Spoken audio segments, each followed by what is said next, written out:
boy! It is AWE Fracture Friday. The countdown has counted down, and there's a lot going on this show. Even some things that aren't quite on the card. You know what I'm talking about? We'll be checking out on a date? Question? We'll talk about it once I'm on the screen.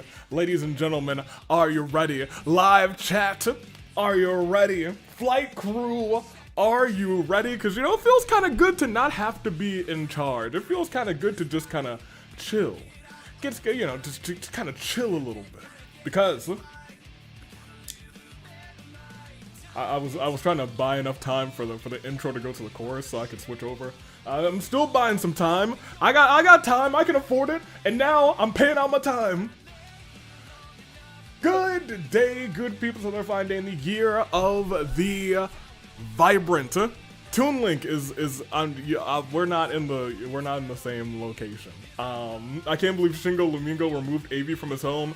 Yeah, we could not afford the rent anymore, so I had to move into a different spot because of Shingo Lamingo. That is truly and sincerely unfortunate. But I digress. We are here. We are indeed here. I don't feel like doing this today. Pie. Too bad we're doing this today because it is AWE Fracture. It is gonna be a fantastic show, a fantastic day. And we are kicking off with a chance at Conquest. And we're ending off with a chance at Conquest to kick it off. Oh no, our PR disaster. Yeah, we will check on them. To my knowledge, both Sayori and Punch Up are en route to their date location. We will see. I digress. But that being said, you already have your polls because your boy was on point at the start of the show. Ashi versus March, but there is one more thing that we have to do. Find out what kind of match it will be. So without further ado,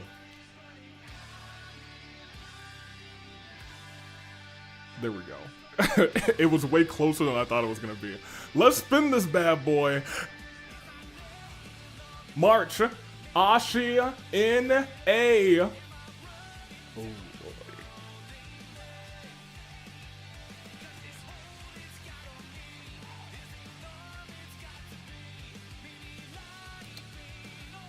Oh, she's gonna die. Let's go ahead and let's do this. Let me set that up. I can also get that off of the screen. Very good. All right, does that change your votes, everyone? Does that change your votes, Lamau? Casket match. Very good. And for the title. I need to get the actual audio for the game playing. That's on me. Here. There we go. In which case, we are now set to go. We are but a couple of weeks away, and by a couple of weeks, I mean, you know, for real, a couple of weeks away from March 7th. Are we about to see the almost 1 year reign end tonight? We're gonna find out. Anywho, it is Ashi. It is March 7th, and it is live on Fracture tonight. No, not as the stars go. That's not how this works. That's not quite how this works. As the show kicks off. And we are tonight in Washington, D.C. I can put this controller down. And move you guys over here. Wait, where's my combined chat? Combined chat is here, and there is the Diva. It is real Diva hours here tonight as Ashi looks to claim, and this, we need to talk about the history between Ashi and this championship. Ashi's held this thing a handful of times. Ashi's held this thing a handful of times, not a whole handful, but 3 times. I'm sorry, Fracture? Wait, Abigail?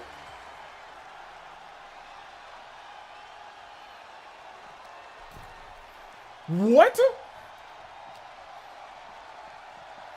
They're calling the match off. What?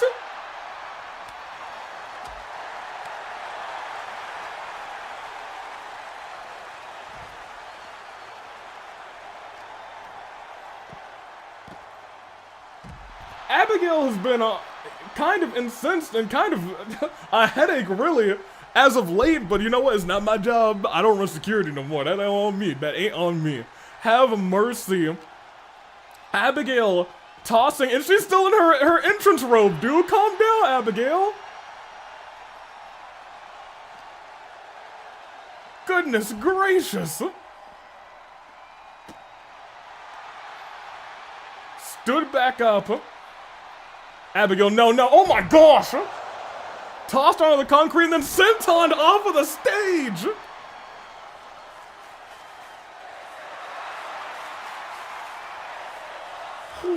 What the? I'm sorry, March? March is still out there?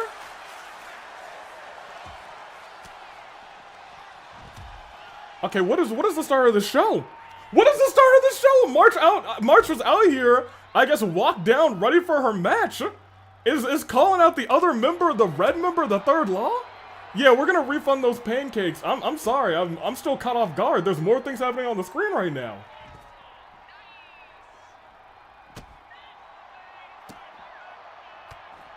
Because you were right.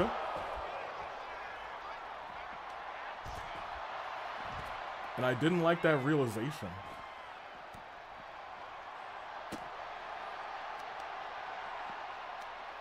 As March 7th as your friend. Dang. Yo, they're still fighting the way. No. Bro, I thought we were having a moment.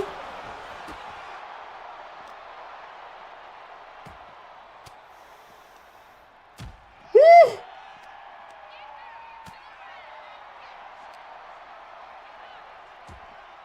Oh!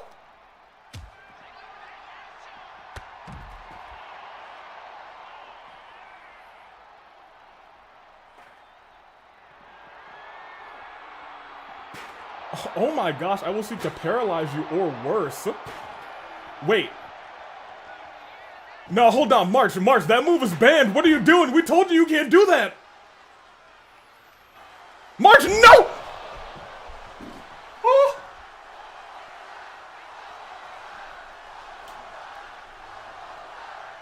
Oh.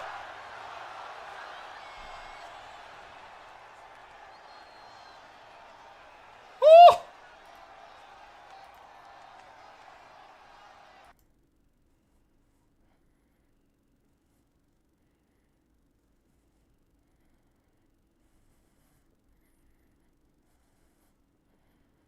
Oh.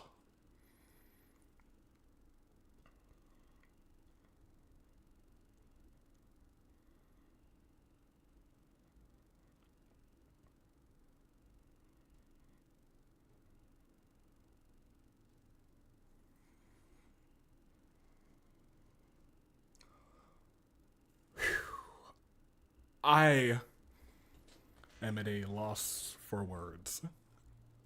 I don't, if that was, there's my phone ringing off, yep, right on time.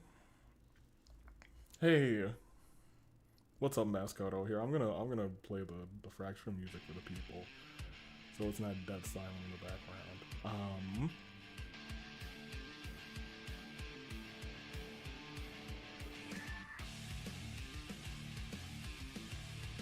Yeah. I think out of just human decency, we should help whoever that is out. Yeah, get them to the back. And you know what? When you take off the helmet, tell me who. Tell me who it is. I mean, at this point, I think we all kind of figure it's probably Charlotte, but okay. Keep me updated. Yeah. Alright, thank you. Goodbye.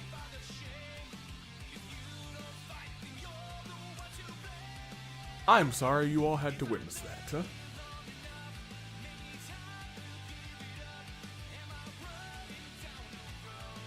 The last time we saw March do that to somebody, it was a champion.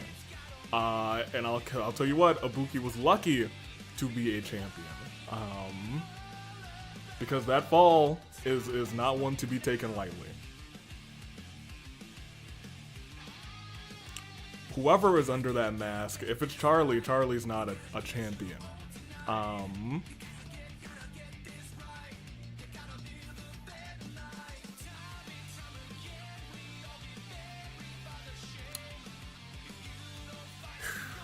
I'll catch up with the chat real quick. The stack of dimes is a person we're pretty sure Charlotte calls a NECA. I think we're gonna be sick. I think I'm gonna be sick too, dude.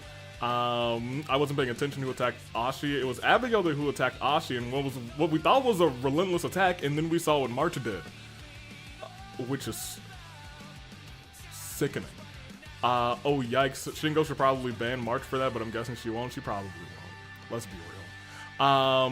Third Law just lost a member because she ain't coming back from that. Dude. March doesn't give two damns about a ban, and apparently not Converge one. I bring the casket back out. You know, it's not even funny that it was going to be a quote-unquote casket match. Oh, I didn't even realize that. That's, oh man.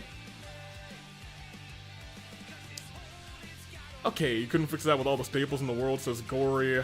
No. That was too much, says Sky. Agreed. Hey, I know we hate the Third Law right now, but yeah. I'm actually a little shaken. Is March okay mentally? I thought it felt like March was getting okay. It felt like March was fine. It felt like March was like coming back to her senses. And then it must have all been a ruse to just let that person's guard down. I was told casket already if/when needed. Thank you for that. Hashtag never forget, I guess. Here, let me get you guys your pancakes back on the Twitch side and in this poll. For this match that never started. Oh man, I'm all over the place now. Oh my gosh. Go back and delete. Everyone get your pancakes back. Oh my gosh. Okay. Well then. I imagine Third Law's furious considering Shingo's on good terms with the Third Law. She might have problems with March. That is also true. XSP, that's right. I mean, you also have to consider, didn't Shingo say something about empathizing with the Third Law peeps and their motives? That's true too. You're right. I guess maybe this is a good moment to see what Shingo Lamingo will do about this situation. You know what I mean? The Third Law ruined everything for us, but at least they had some points. I don't think Charlotte deserved that. Even if she doesn't have brain damage, she's probably a goner. It's not looking good for Charlie. Also, what happens to Ashi's CAC? Is it just gone? No. The match never officially started, so her chance at Conquest is still in. She can still claim it on, I guess, anybody. After that, I don't know if I would like to, I don't know if I were Ashi, I don't know if I would want to mess with March right now. I don't even want to talk to March right now. I'm a little scared. Let's get some polls for the next match, and hopefully that match actually begins. We got Athena. We got Pulonia. My hands are literally shaking a little bit after what we just saw.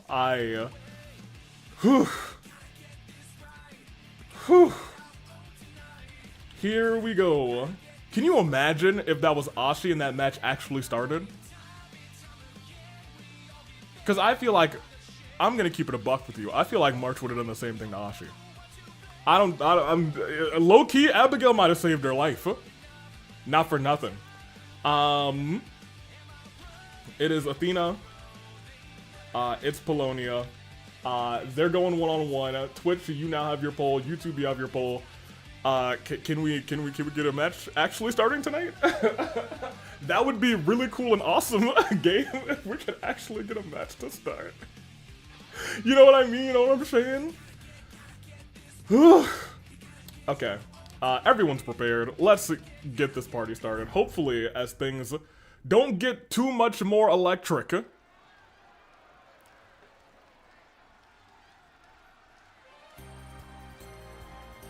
gonna put my controller down again. Last time I did that, things still went a little crazy. Okay. Alright. I chose a bad time to eat dinner. What the hell just happened? Dragon Force are, we might have witnessed a murder. We might have just witnessed a murder. Go Athena! We love Athena out here. Athena made a lot of fans this past Saturday at Valentine's Violence was in the one of the two big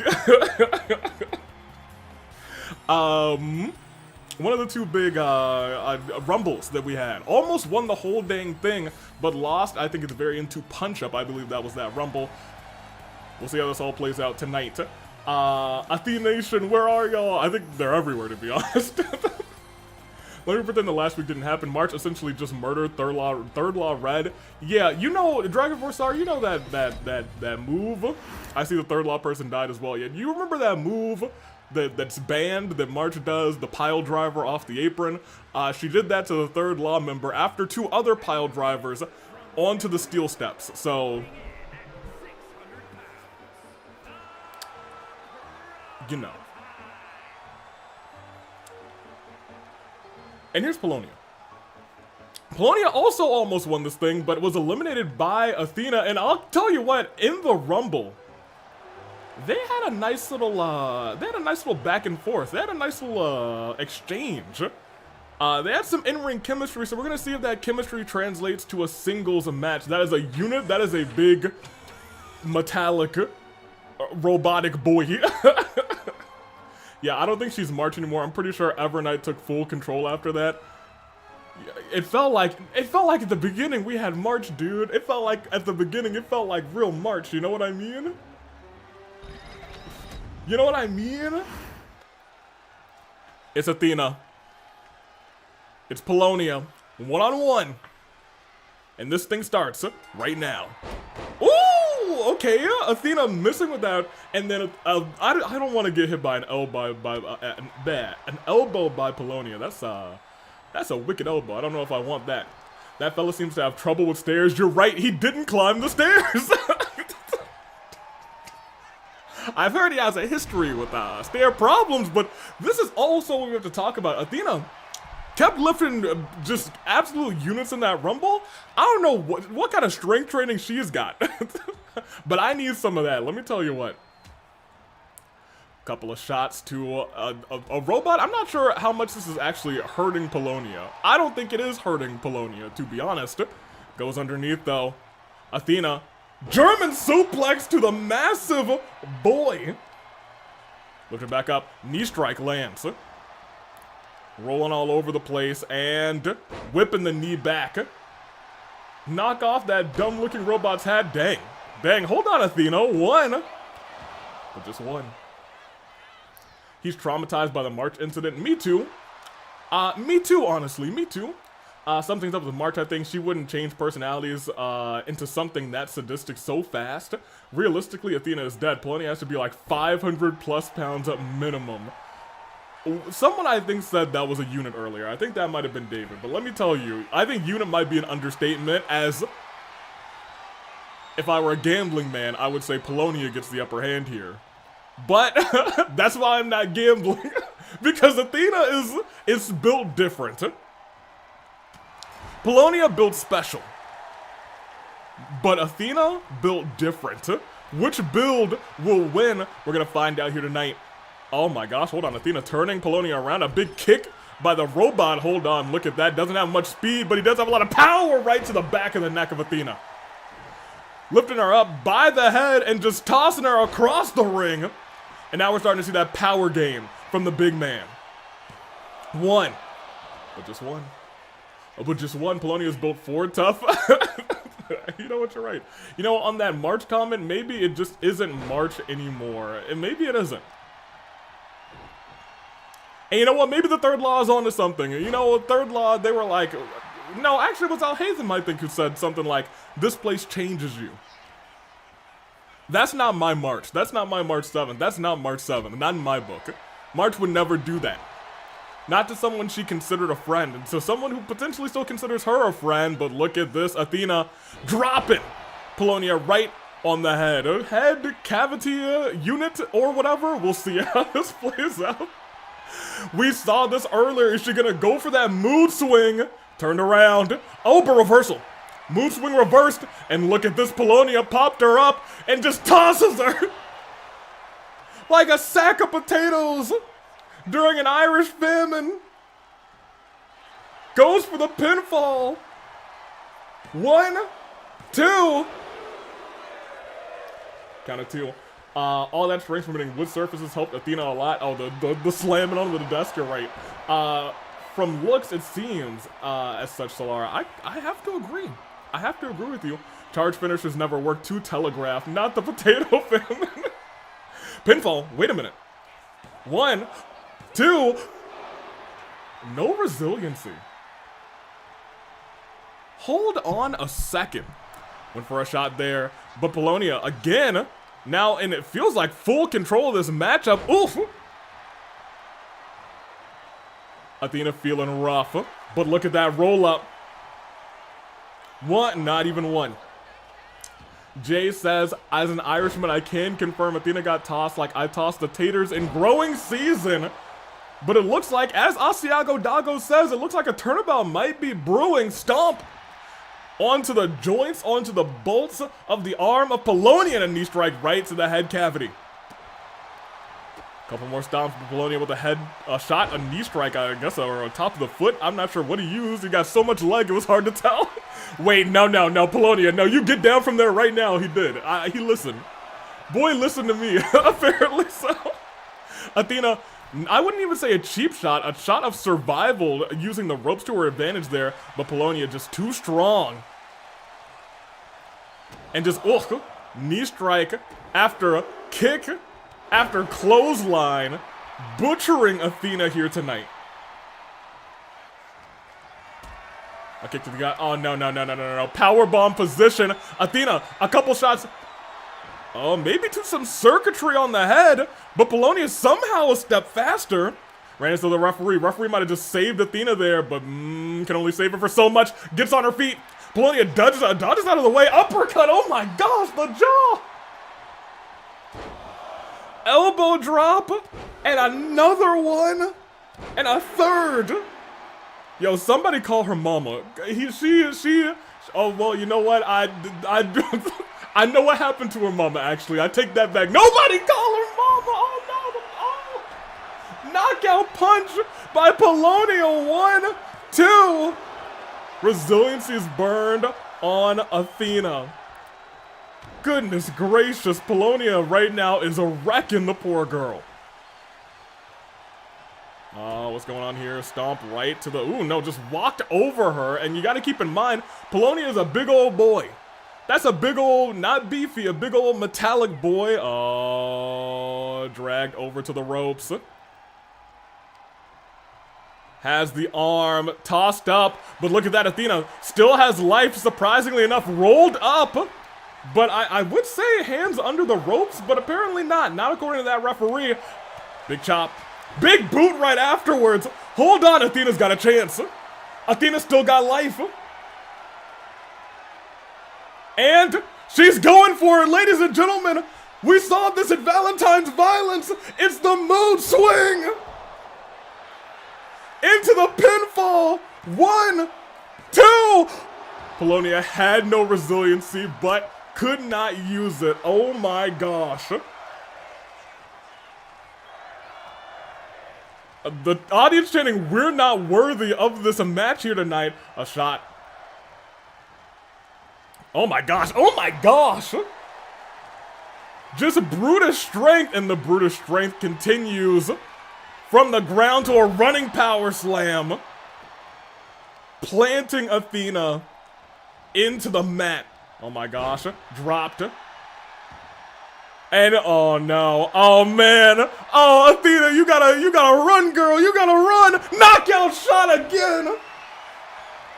Those big old fists as Athena's down for 1, 2. And that is 3 here tonight. Goodness gracious.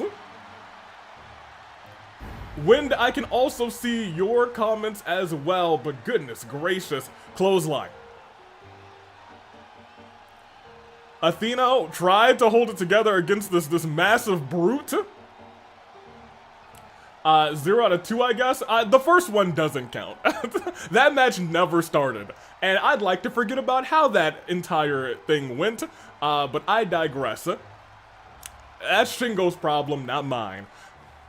These are knockout punches from the massive fist of Pulonia. are something to be feared. Goodness gracious. Now, Athena was still able to get Pulonia up and hit that mood swing. Happened right here, which is truly impressive. Remember, we were talking about how heavy this man's must be, but she said no arms, no hands, just tossed him like nothing into the pinfall, but no resiliency will still burn. That robot should get better fashion sense, dang. February says, from the moment Athena had her finisher reverse, it started going downhill. I just think she wasn't able to work up another signature. I think if she worked up a signature into another finisher, she would have been squared away to be kind of even in this fight. But it's hard to contend with a with a massive metal beast like Pulonia. Honestly, I wish I could as well, Aviator, but I know I necessarily cannot. I still have my own to call. That is true. That is true. But that being said, take me over. Give me a little electricity real quick. Congratulations once again to Pulonia, and I am getting a message. Hopefully it's about... No, it's from Shingo. Okay, well, I've been told that Punch Up and Sayori have both arrived at Punch Up's restaurant of choice. So it's time that we head over and see just what is going on over there.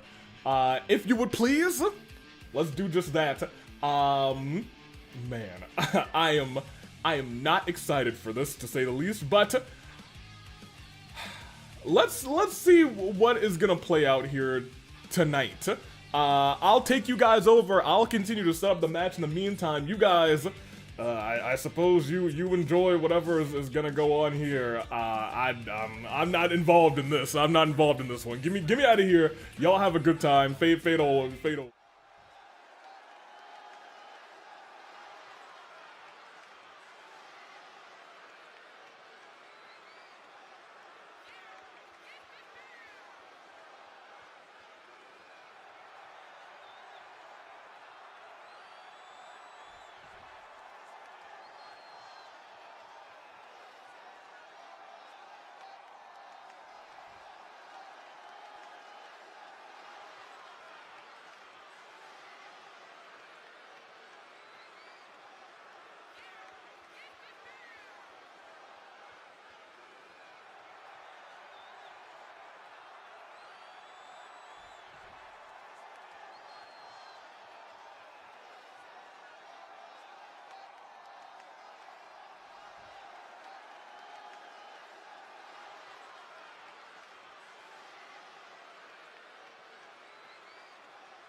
Okay, that is not my problem. That is indeed not my problem. Whatever happens, we'll check up on them a little bit later in the show. We will keep coming back to them throughout the night. That being said, let's continue on with how this let's go on. We got a show on our hands. ticker to McDonald's? That's crazy. Goodness gracious. Anywho, Pulonia won that thing. Let me get you guys your new predictions real quick. Goodness gracious. We have tag team action. It is a mystery and Cherry and Mona. 5 minutes on the clock. YouTube, this is for you. Tag team action. It is mystery and a Cherry and Mona. I also need to actually get ready to start this thing. It is that time. Cherry and Mona said any tag team that want to step up to us, please, because they want some action. They want some action. They realize that we're so close but so far from getting into that tag team championship match. They need more practice, more work together, and that's exactly what they're trying to do tonight. Let's see who chooses to go along with this. Who is about to answer their call as not the stars, as this night continues to be. Electric. Too electric, actually. It's been too electric tonight. It's been far too electric. There's only one team who should answer.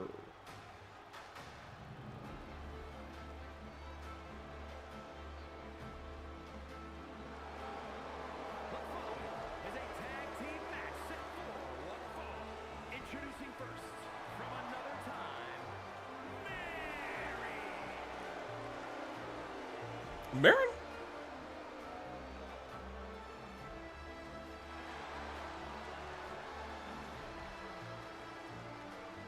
I don't know who her partner is, but if it's who I think it is, Cherry and Mona might be in trouble. Is this going where I think it's going? I think it's going there. No way. I was gonna say if I'm with you, Jax, man. If this goes how I think this is gonna go, Cherry and Mona might be in trouble. You know what? I'll take the reunion of the Racket of Psalm or whatever over the effing IRC. Hey, look. Marin's made a couple of friends, to be honest. Can you imagine Marin comes out with somebody else? I don't know. I think Panette would be heartbroken, dude.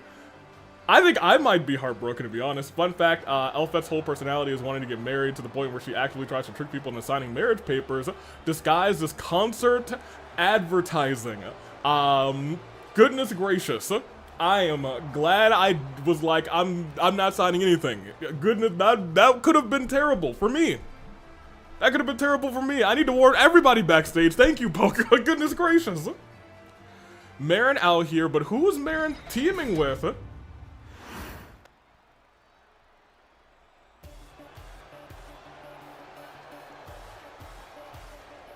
Who is this? Oh, it is. Also said marriage papers can turn into a gun. Don't question. I'm sorry, they what? Also, it is Panette. Oh, hey, Mona and Cherry are doomed. But can you imagine the stock? Now, this still doesn't feel like the Racket of Psalm. They've teamed up together in the past, but they never came out together. They still haven't come out until I see them come out together. I ain't calling them the Racket of Psalm. Bro, what is this smurfing? Racket of Psalm reunion. I picked Cherry and Mona. Welcome to 0 to 2. It's crazy. I might be with you though. This is crazy. This is not ideal. Not ideal unless you picked Mystery, in which case, we'll see. It's the greatest tag team in AWE, says Sonic Gaming. It's not just me saying it, Sports Illustrated says it as well. You know what, you're right. No, Cherry and Mona can technically win, somehow, maybe. Maybe by countout. Maybe they beat Racket of Psalm in their own game.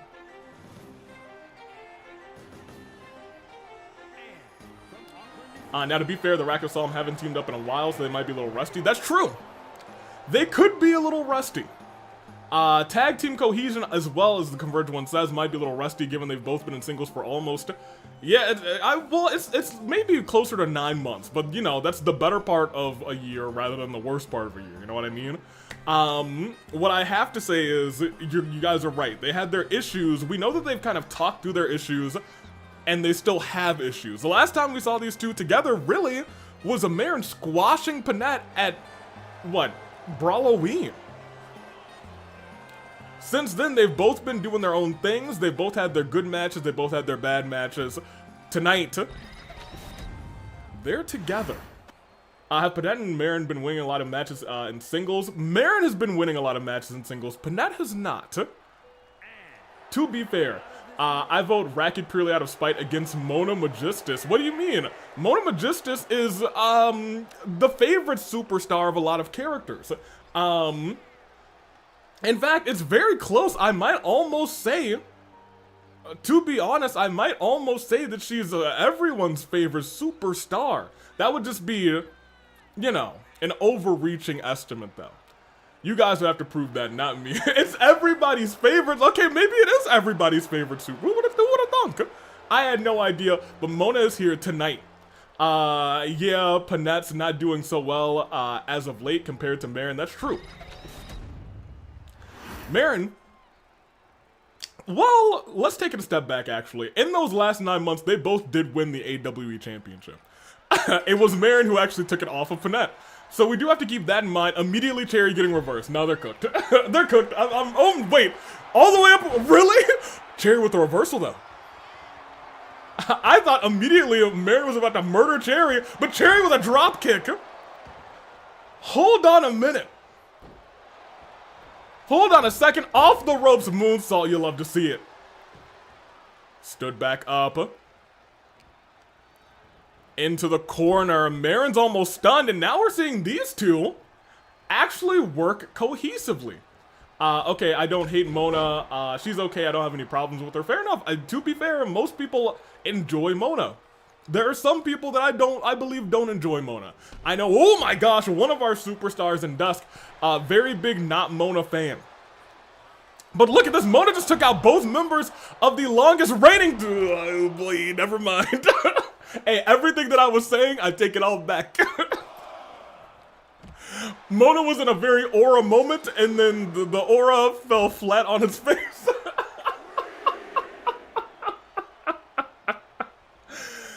We will go on, though. Mona tossed back in the ring. I almost knocked down my whole switch on my desk here. As we move on. Marin a couple big chops. Back in control, stood up and sends Mona back with a suplex. Mona forced to roll out of the way, and hold on a minute. Early pinfall. One, maybe just getting a vibe check on Mona saying, hey, this is two already. This is going to be free work. It's going to be easy work. Big kick right to the skull. Not to the corner, to right in front of Marin. See, that's what I'm talking about. Almost knocked Marin down because of that, but this is what we're talking about. Marin has been on all... Oh my, jumped over Panette! Marin jumps over her tag team partner. We talked about the aura that Mona almost had. Marin said, that's how you do it. Oh my gosh. We're at a count of 5. Count of 6. Count of 7.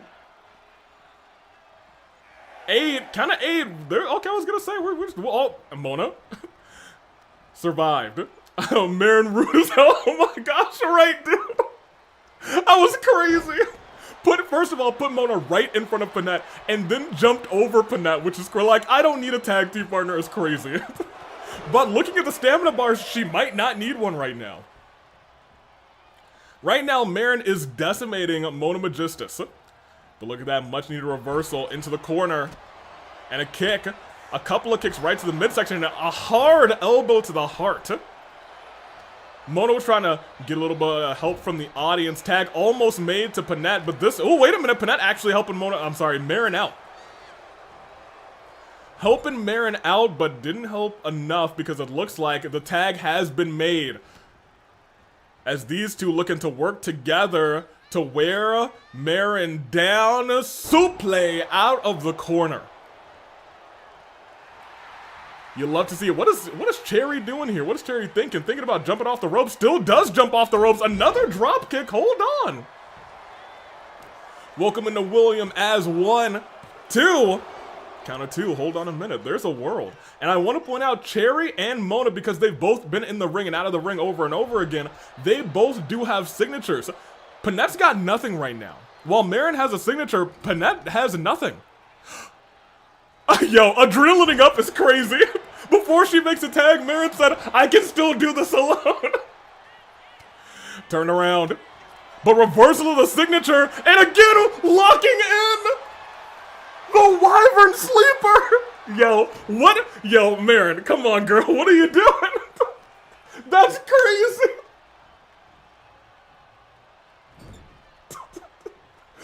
This is insane. Turns Cherry around. Marin's a one-woman army. Turn upside down. But a reversal by Cherry. Cherry trying to prove it takes more than one person to win a match. Tossed into the corner. Can she tag in Mona? Tag has been made. Up onto the shoulders. Oh, Marin's trying to get her balance, but it does not work out as Mona essentially jettisons herself. Tag's been made. Mona tried to stop it. Panette's in play. And Panette, I think this is her first time in the match, and this match has been going on for a minute. Reversal by Mona. And Mona went for a big drop kick. Panette pushes her feet out of the way, off the ropes, and Panette with a flying crossbody. Into the pinfall. Mona's taking, I was going to say some damage, a fair bit of damage from Marin earlier on tonight. Elbows right into the traps of Mona. Lifting her back up. Kick to the guts, but a reversal again by Mona. You gotta imagine, maybe Cherry and Mona realized, hey, Panette's the weaker link. Let's take out the strong link first, and then maybe we can win this match together. That being said, Mona also has been, she's got red body. Red body, and that is bad.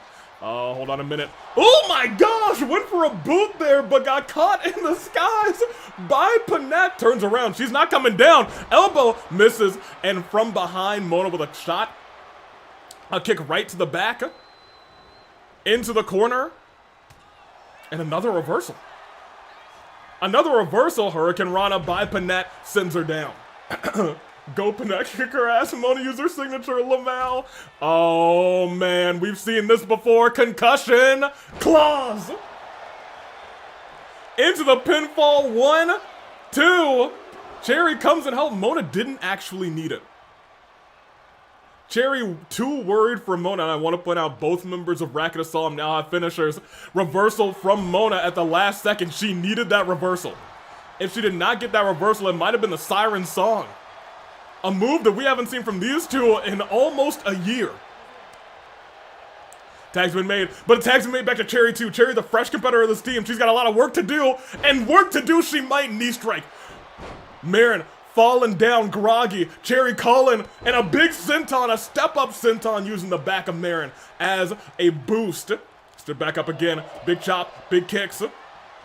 Double underhook and slamming. Marin down. That adrenaline bar is gone. And hold on a minute. Ooh, but firing back, and Cherry might be in some real danger. Because she's in there with one of the best in AWE history. Stood right back up. Sent right back into the corner. And ladies and gentlemen, it's been a long time. But it might be time to sing along to the Siren's song. 1. Broken up. That is a team. Panette tried to swat Mona away, but that is a team. It has been almost a year since we've seen the Siren Song. It feels kind of good. Oh wait, never mind. You know, it hasn't been almost a year now. It's been like 25 seconds. Siren Song a second time. Just like that, Cherry has been destroyed by the Racket Asylum, and resiliency has been burned. Goodness gracious. You know what? Maybe they never lost a step. Maybe we were all wrong saying they're gonna be rusty. But you can win this matchup by means other than pinfall or submission. Oh my gosh. SOS! Head goes into the barricade. Count of 3. Reversal by Cherry saves herself from being stunned, actually. And Cherry does have a finisher and a signature, but oh my gosh, stunned at the last second by Marin. She's just so good. Neck breaker onto Cherry. Cherry crawling, desperate for the tag, and gets it. Mona has a signature, does not have a finisher though, and uses that twist of fate onto Panette. That might be the first step they needed, and look who's coming in. Look who's coming in. I was gonna say, look who's coming in, because she's going for it. 1, 2, stars align, but Panette ducks it. She must have eyes in the back of her head. Eyes have to be in the back of her head to dodge a move like that. That's crazy. Oh my gosh. But reverse the siren song. Reverse the finisher right back, dragging over to the corner. And, ooh, I thought it was going to be a spine buster. It looked like a hot shot instead. Stood back up. Mona's still alive in this thing. Oh, but maybe not for much longer because she is stunned. She's stunned and Panette's going high. What is she thinking about here? Big elbow drop right to the heart of the diviner, of the fate teller. Ooh, hold on, off the shins into that as well. Okay, Racket Assault, they got something going on. They still got the sauce. They still got the sauce. Hold on a minute, another reversal by Mona. Yikes. That's another concussion clause.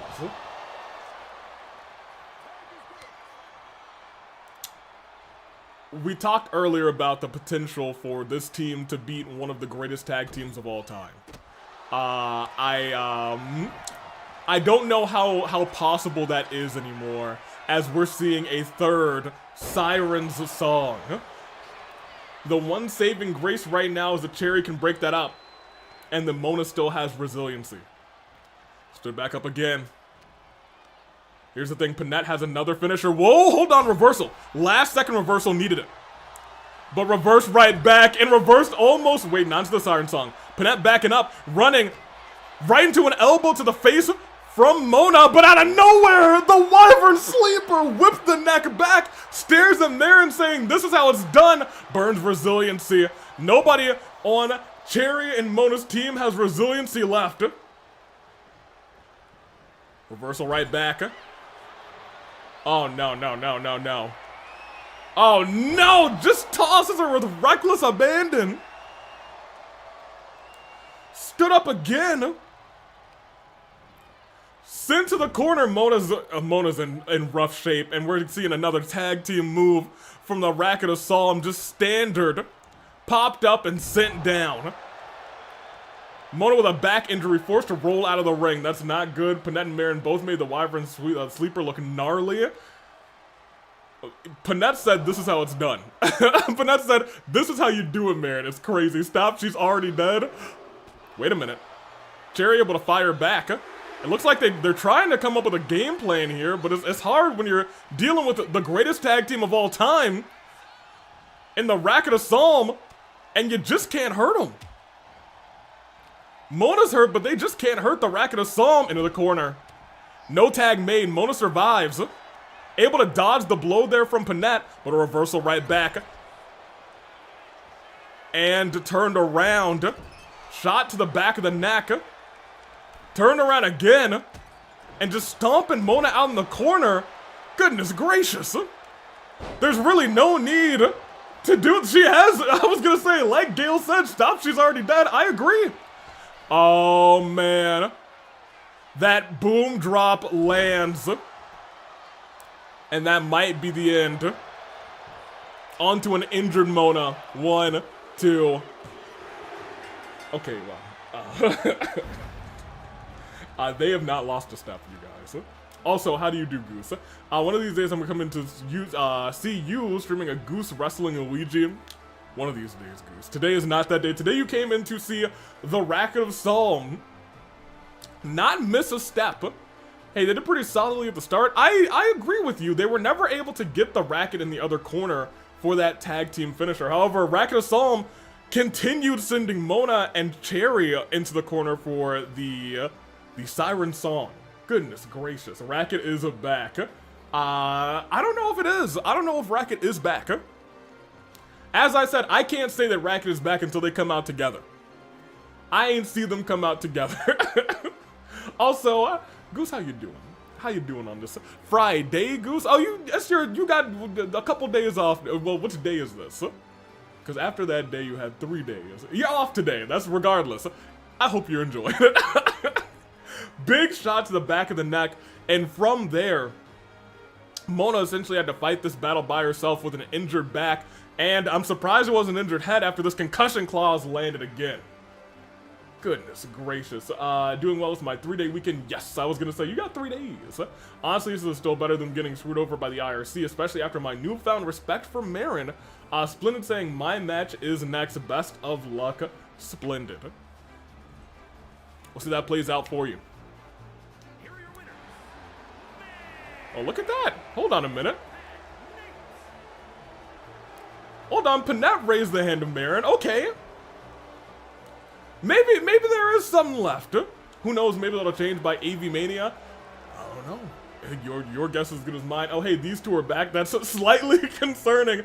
Yeah, I was gonna say, if you're tag team champions, ergo Chi-Chi and Futaba, and you see this, you might want to be afraid. Because as we just saw, they still got it. They certainly and sincerely still got it. Give me a little electricity. Well done to those two. They never lost that fire. That's true. At the very least, Cherry and Mona likely learned something from that experience. Let me deal out these pancakes real quick. I heard y'all wanted your pancakes, and to gamble those pancakes. Went to the gym, got a haircut, hung out, and watched some anime. That sounds like a good Friday to me. I worked. But it's the weekend now, baby. Let me see. If they're back, then we know who's winning the tag team titles is a real statement, to be completely fair. But are they back? That's the question on everybody's mind. It is. Hatred. It's Splendid versus Sara, one-on-one. And it was the mystery, Mr. E. I do not want to see the Rakasam win every match except for the one match against Chie because that was awesome game again. Well, you know, if they decide that they want to come back, that might be what happens. It is Splendid versus Sara. 5 minutes on the clock. It's a match of hatred. These two don't like each other. Splendid, I was gonna say, definitely needs to relieve some aggression after the return of the most hated entity in all of AWE. I'm talking about Joy, and I'm gonna speak on behalf of everybody when I say that. I speak fully on behalf of everybody, but I digress. Hey, let's take this electricity on, and we'll see how this all plays out. Huh? We will. Valentine's Day was over, and now it's time for Hate.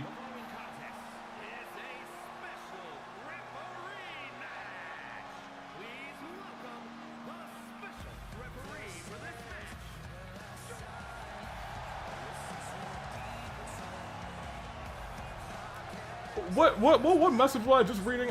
It just said Valentine's Day is over, now it's time for hatred.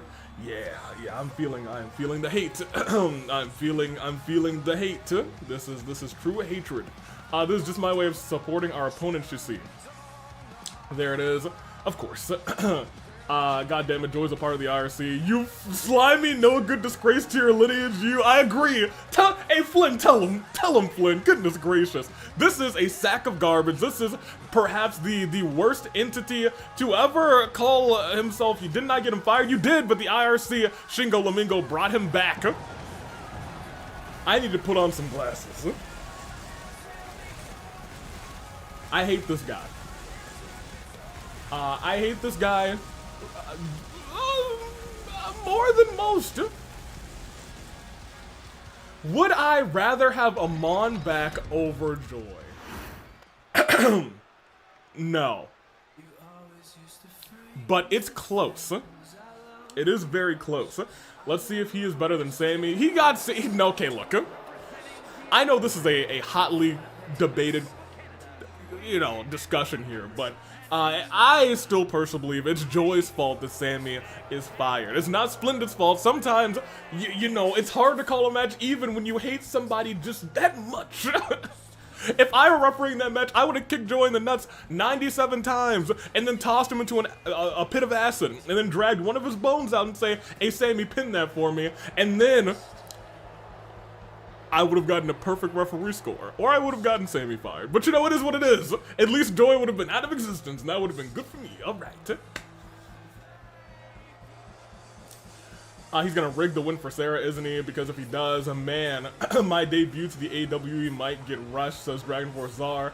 Well, look. I hate to say 1 and 1. 1 plus 1 equals screw, as in screw job. There's no way Joy's gonna call this right down the middle. There's no way Joy of the IRC who hates Splendid, by the way, is gonna call this right down the middle. Absolutely not. So you're saying you'd be joyed to see him gone? I would be overjoyed. Absolutely. So like, when are we getting Sunday V versus Joy? Never. If you let me into a ring with Joy, I'm probably going to stab him. Full disclosure. I will become a murderer. And I don't want that. You don't want that. The world doesn't want that. But I will stab him.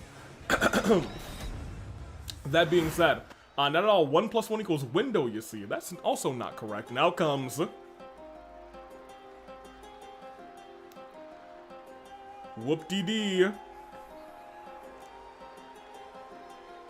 It's Sara. Oh my gosh.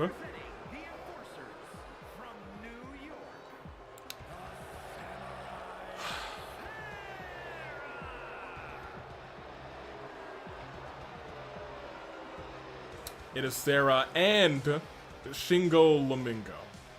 But it said with, so this isn't a 2-on-1 match. It said with, so at least to my knowledge, it's not a 2-on-1 match. Sara the Coward brings in the IRC, but where's Neru? No Neru. Yeah, that's almost concerning, to be honest. Where is Neru?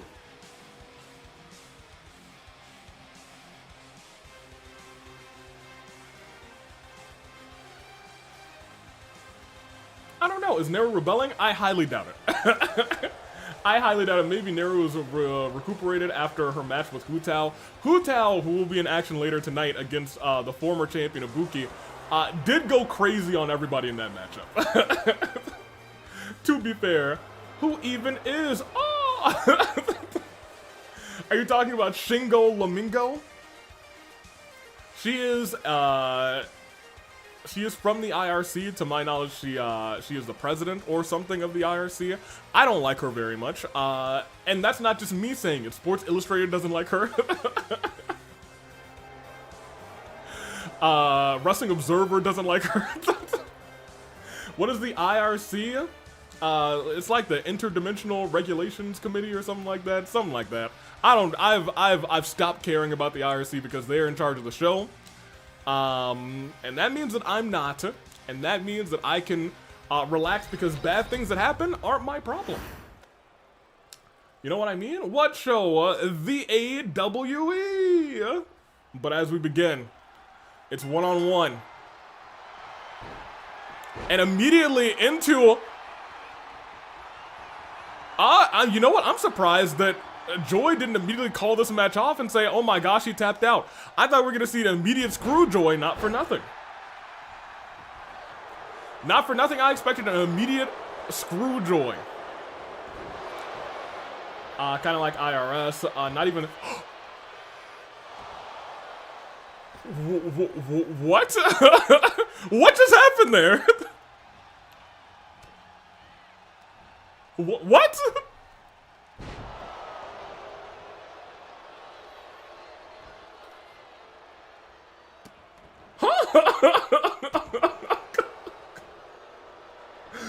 Okay, we're all like, huh? Together, right?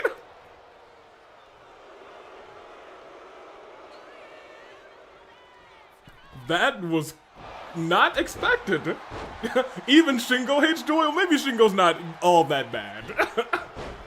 We're losing the plot here. Yeah, I'm surprised that that just happened.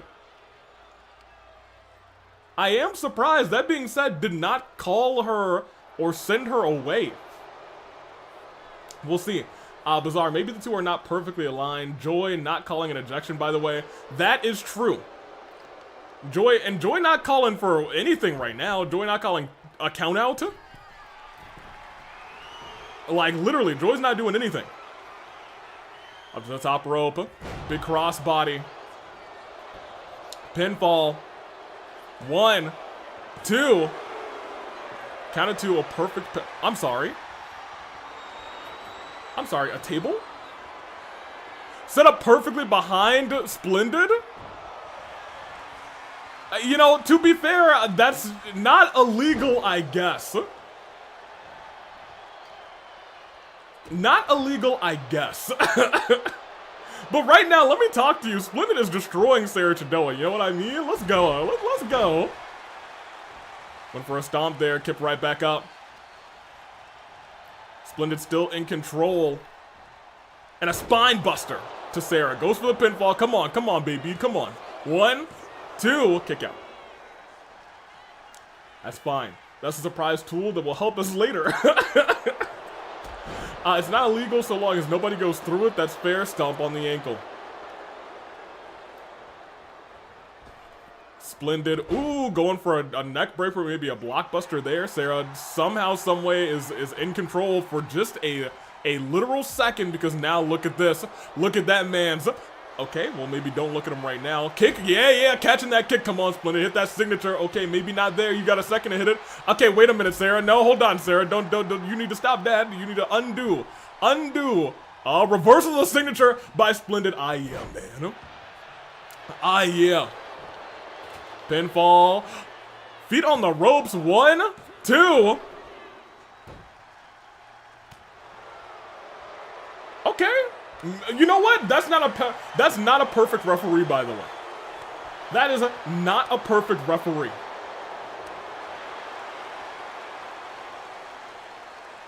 Keep it a buck with you. That ref is far from perfect.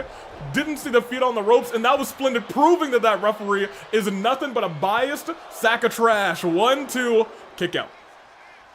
No resiliency burned by Sara either. Yanking at the... Yeah, Splendid's a better ref. Exactly, you guys. Exactly. Exactly. Kick to the head. Splendid has a signature and almost a finisher. Sara got nothing. Pinfall. 1, 2. Joy is actually calling this... outside of... Oh, wait a minute. Oh! I didn't even see Miku expose the turnbuckle.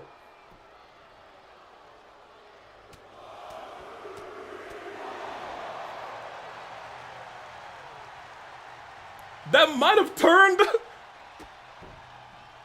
this entire thing around. See, Miku, that looks like Miku to me. Let's keep it a buck with you. That's a fraud Miku over there. Look at her hair. Look at her hair color. If you said Miku, not Shingo, look at her. Look at her. You tell me that don't look like Miku. Hatsune Miku. Back elbow. Hey, don't tell Shingo I said that though.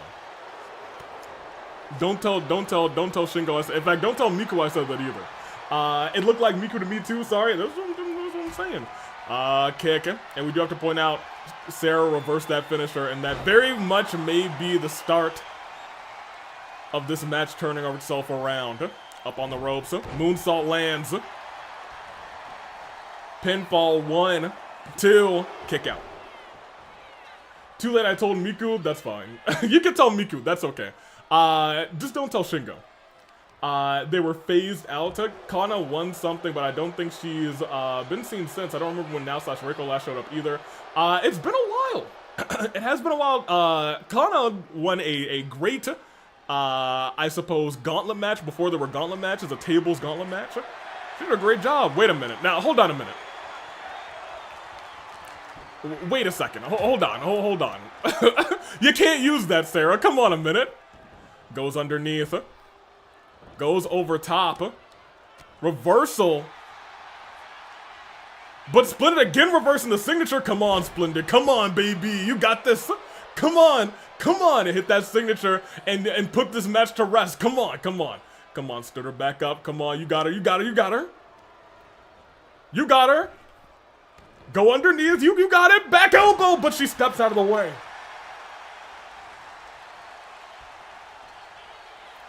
Can Bro go fix the turnbuckle? Agreed. What is he even doing? He's just standing there and letting, like, everything happen. For real, for real. Oh, my gosh. Splendid, you gotta dodge this. You gotta, oh! To the back of the neck. One. He doesn't have resiliency. And that count was fast. That count was fast. It wasn't as fast as it could be, but that count was fast.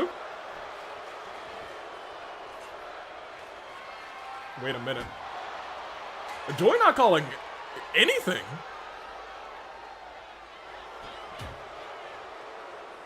One, two, and that count felt slow.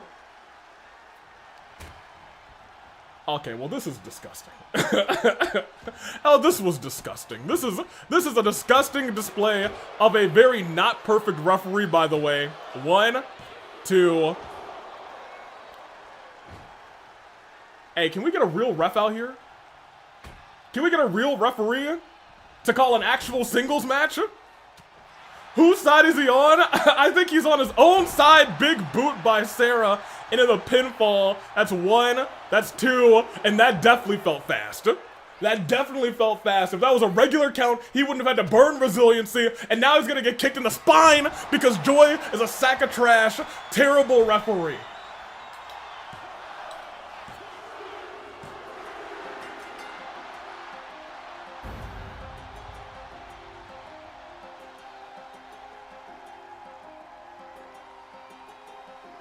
First, didn't throw not Miko, I'm sorry. Didn't throw Shingo out. You guys got me all. I'm so frustrated. I'm so mad. I'm so mad at just all of this.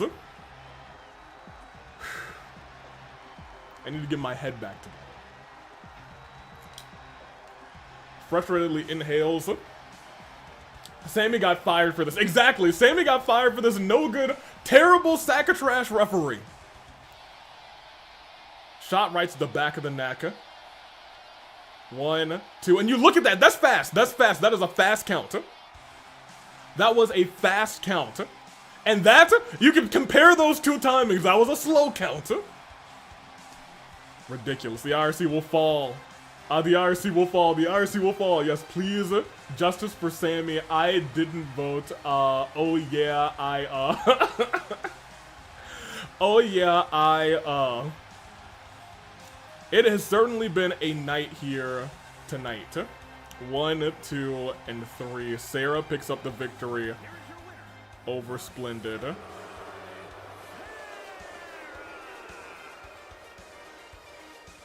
Shingo, you didn't do, well, let me say that. Let me not say that. Shingo did do some things. Sammy was bad, but Joy is decisively worse. There we go. Look, look. Everybody say it with me. Splendid, first of all. Okay. I don't know what Shingo did to the referee rating thing. I don't know what, can you guys read? Can you read that? Can you read that? Because I know it says perfect, but to my knowledge, it says something else. It says bullshit. Yeah, even with my glasses on, that's what it says.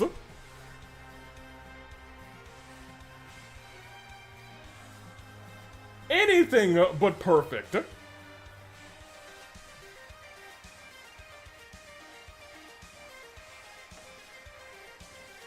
Bring me back. Bring me back. I hate that Joy. Just fade me over. I don't want to hear this music anymore. Get the screen off. Get everything. You can't lose points if you don't do anything. Agreed. You know what? You're onto something, Rio. You're onto something. Goodness gracious.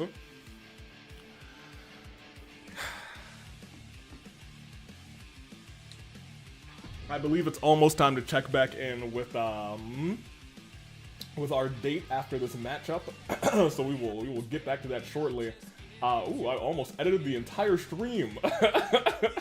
Whoops-a-daisy. It was indeed Sara who took the victory by BS means. Let me see. And then back to here. And ignore what is done. Agreed. Because let's be real. Shingo should have gotten tossed out the second that she yanked Joy down. You could even say that he's God's chosen referee. Okay, XSP, I know that's all tongue-in-cheek, but you know good and well that Joy did a trash job. He was terrible. Sammy has not done as bad as that. That was terrible. That was awful. If it helps your mood, the next match should lighten the mood. Yeah, you're right. I'm actually very much looking forward to the next match. Here, let me get it set up.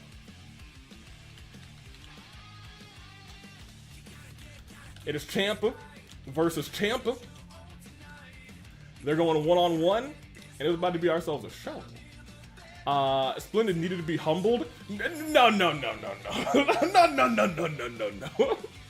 Did Shingo make the match Extreme Rules or something? To my knowledge, it was just a regular match. But then again, I guess she's in charge, so she could have changed it. But I don't know. It's Champ versus Champ. It's Gin. It's Golden. Both men had great title defenses, or strong title defenses rather, at Valentine's Violence. Let's see. Oh, I didn't even start, but there we go. Load this thing. Let's see how this all plays out. It's one-on-one, and it's about to go down. Okay, I'll be quiet now. So, Splendid, how's it going? Wow. I bet you are feeling very splendid now. Yo, Splendid's gonna destroy you. Splendid is going to destroy you. So to save you, Kuzu, I will very quickly say, hey, it is time to continue with an electric... I'm sorry? I'm sorry, what are you doing? Miku, this is... We are in the middle of a show. What are you doing?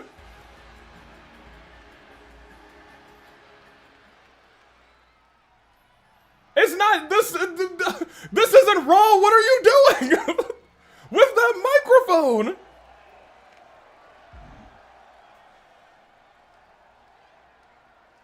She called out Shingo and Shingo's decided not to show up, which is crazy.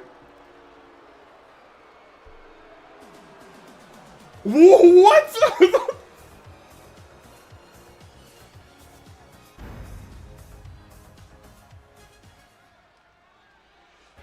What? That's so funny.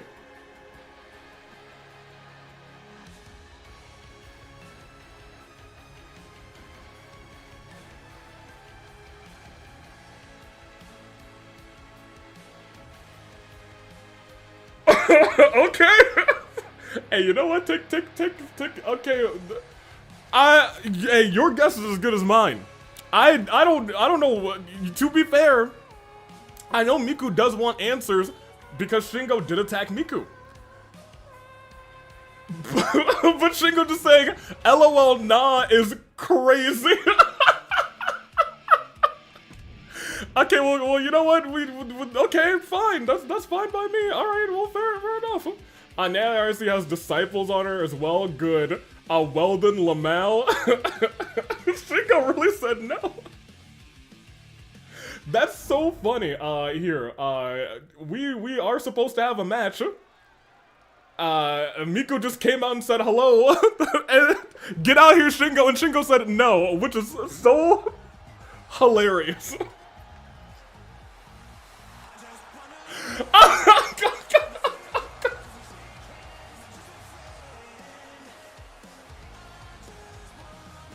Dang. That's crazy, but here's Golden. We'll keep that in mind going forward. But now we have to point out, Golden, I would say, went to war with Pi, but it turned out to be a pretty one-sided war. By the way, when are we checking back up on the date? We should be checking back up on the date after this matchup. So get ready for it. Golden, it did pretty well against Pi. We'll leave it at that. Notice a distinct lack of Pi now that Golden's here. Don't say that too loud, because Pi will say his name and he'll appear to call you out as well. Because look at that, there he goes. War embarrassment would be the appropriate word. I'll let chat talk about what happened at Valentine's Violence. I will refrain. I will refrain. You guys can continue doing. You guys can keep talking about what happened. I'll talk at length about the next match, or rather the next competitor's match. But Golden beat Pi. I will leave it at that. If you have not seen it, it lasted 30 minutes, and there were a number of pinfalls. Certainly, Ava's unbiased commentary is back immediately. Why? So Pi can pick a fight with me and get even more embarrassed? That's what Dragon Force R said, not me. To be fair, points aside, it was an incredible performance from both sides during that match. Pi did put Golden through the cell. But these two prove that you don't need special stipulations to have a phenomenal match. Gen and Iroh told the perfect story of mentor versus protege. Iroh and Gen traded each other's moves. Well, I guess to be more fair, it was Gen who hit that ring of fire. Iroh said, "This is how it's done, son." Iroh looked like he was on the verge of winning the championship. Gen kicked out at the last second. Iroh tried to use the turnbuckle and say, "I'm not going to go easy on you. I'm going to pull every trick in the book that I've taught you." And tried to use the fireball, but instead, he hit a crossbody, which Gen caught him, rolled through, slammed him down, and locked in the cat's cradle. It was a very technical win from Gen, but let's stop talking about Valentine's Violence. These two have a small bit of history as well. I believe at, okay, Gen's already dead. I was gonna say, I believe at the year-end Rebellion, Gen won that Fatal 4-Way match, but more notably, Gen was the one who pinned Golden in that match. Gen has been a very smart competitor, admittedly throughout pretty much his entire career, outside of the one time where he called out Amon. That was a mistake. Every other time, though, he's been a very smart competitor. TBH, oh, rolled over. And is now locked back in. Pushed down. Embarrassing Aiba and Sage should be simple, right? Says Kuzu, I'm not sure about that. That's one rule of the AWE, never underestimate your opponent. Just like I'm sure neither of these two are underestimating the other kick to the gut. Right now, Golden has slight advantage. Ooh, just narrowly kicking. I'm not sure if that was on purpose, but moonsaulted into a kick to the gut of Gen. It ended up not being right, but it looked pretty. Standing Gen right back up, a couple of shots. Has Gen rolling and flipping. Golden over. Kick right to the head. Golden's still trying to stay up. Oh my gosh, look at that. The quickness of Gen, and they're right back into the grabs. These are the two at the top of the division. This is All-Star Champion Golden. This is AWE Champion Gen. One-on-one here at Fracture. Whipping that arm down, and look at that. We know Gen is a little bit, as we said earlier, a little bit of a technician. And we know Golden, who's had, I don't want to say a history of passing out or tapping out, but he has strengthened his resolve and strengthened his own submissions since passing out to Splendid at OC Revolution November 2024? That sounds correct-ish. I don't know. We'll see. If I'm wrong, the Windor chat will correct me. Roll up by Gen. In fact, it was a roll-up that beat Golden, I think, at the year-end show. As Golden now firing up after that, saying, I'm not losing the same way again, off the ropes. Big fall and drop kick. You love to see it. What are some of my messages getting deleted? Yeah, well, the wind.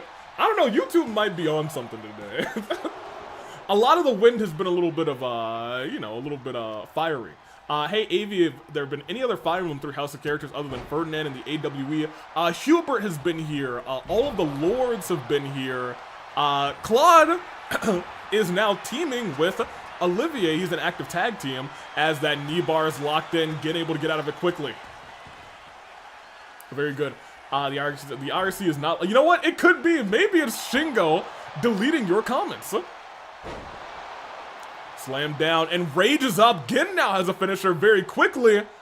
And I thought he was going for that cat's claw, but instead lifting Golden up. But Golden getting out of that suplex and a shot to the back of the knee again.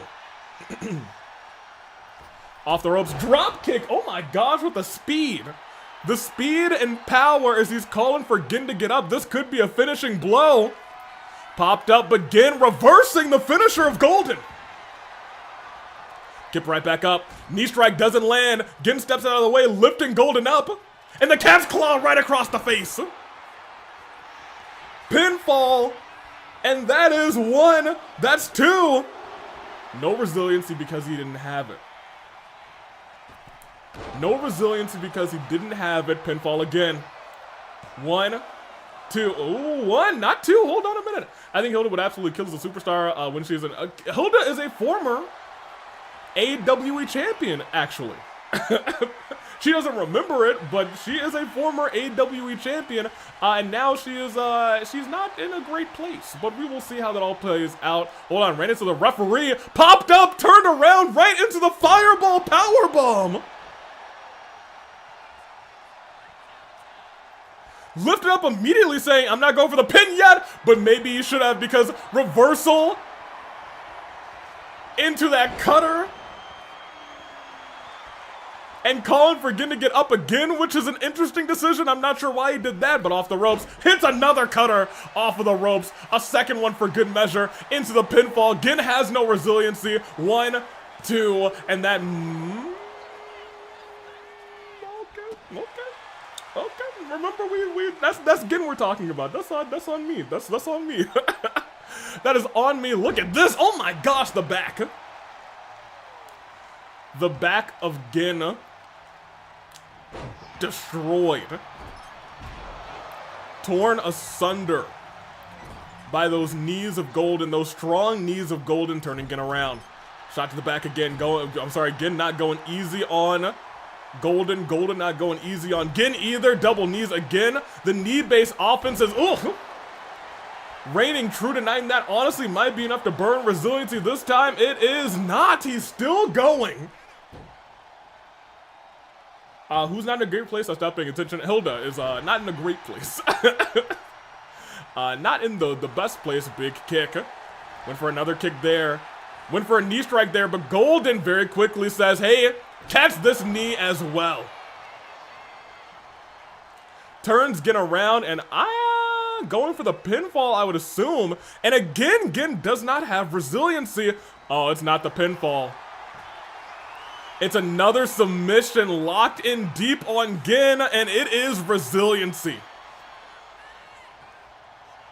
Oh, rolled over. Gin survives, but he's in a bad place because Golden, he's got another finisher, but Gin reverses it, turns Golden around, and this time he locks in the cat's cradle. Golden does not have resiliency right now himself. Is he gonna have to tap to the cat's? He might have to tap to the cat's cradle. Just like Uncle Iroh, no, he survives. Last second, he survives. Oh my gosh. It was almost shades of Valentine's violence. The cat's cradle is a dangerous submission into the pinfall. He might not be able to breathe right now. That's 1, that's 2, and that is resiliency. Golden's out of it right now. What a match. What a match. Gin calling for Golden to get up. It has been back and forth between these two champions. Into the ropes. Scoop slam. A thing of beauty. Almost looked like a rainbow with that arc. and calling for Golden to get up. People going for Golden or Gin or Golden. There's probably. Well then, I'm not sure if Gin really felt that. First of all, he didn't feel too good about that at all. Golden back to his senses, saying, "Ooh, one misstep is all he needs to land a quick knee and put the champion away."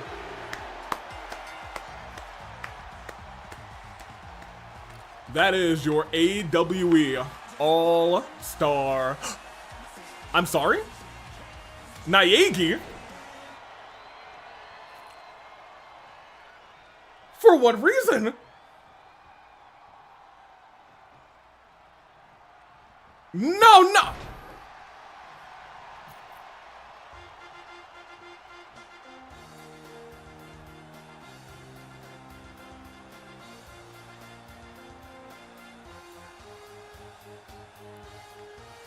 But why? Why is he here? Agreed.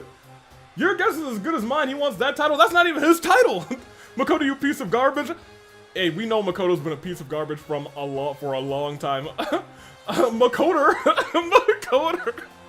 Sounds like a mater, but I digress. Put me back over. Give me the star. No, not the stars. Just give me a little electricity. Makoto Naegi attacks Golden. Why Golden? Agreed. Hard agree. I don't know. It's probably those whispers. It's probably those whispers in the ear of Makoto from that dastardly destructive a demon in Raid. That being said, I've been getting several messages in a row from Shingo Lamingo saying I need to cue you guys back over to a date in progress. So I will take you guys there. I will not go there because I want no parts. I want no parts. When things go wrong, I want no parts of it. So let's see how things are playing out at Le Restaurant, shall we? Fade us on over.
Sammy?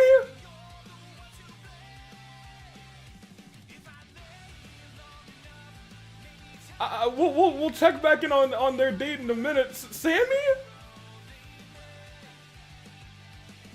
I didn't even know he was working at McDonald's. He got fired again, dude.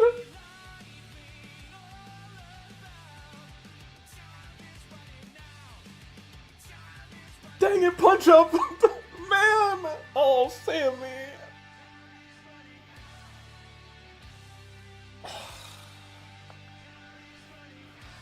Let me get y'all some polls, dude. Man, poor Sammy. Agreed, dude. I didn't know he was working at McDonald's, or now was is the operative word. Goodness gracious.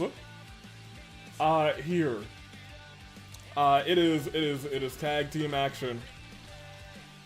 It is Kuzu and Verosika versus you and I, featuring the new champion. We'll talk about a lot that's going on here tonight. Not as the stars go. I need to set up this other match. Prediction. Oh, I also have to choose this outcome. It was Golden. But that knee, that golden knee, never know. What the F? Punch Up? Agreed, dude. Maybe that's, actually, maybe that's a win, not letting Sammy have children. There's a new... No. Sammy, I'm sure, would be a great father. Maybe. Maybe. Maybe. He probably couldn't teach his kids how to count, though. I digress. It is... Let me not say that. I feel bad for the boy. Kuzu, Verosika, and you and I. 5 minutes on the clock. Tag team. Yeah, I'm leaving it. I wrote tag team tag instead of tag team action, but I digress. Let's continue with the night. Oh gosh, I'm actually not ready. Here, electricity, go there.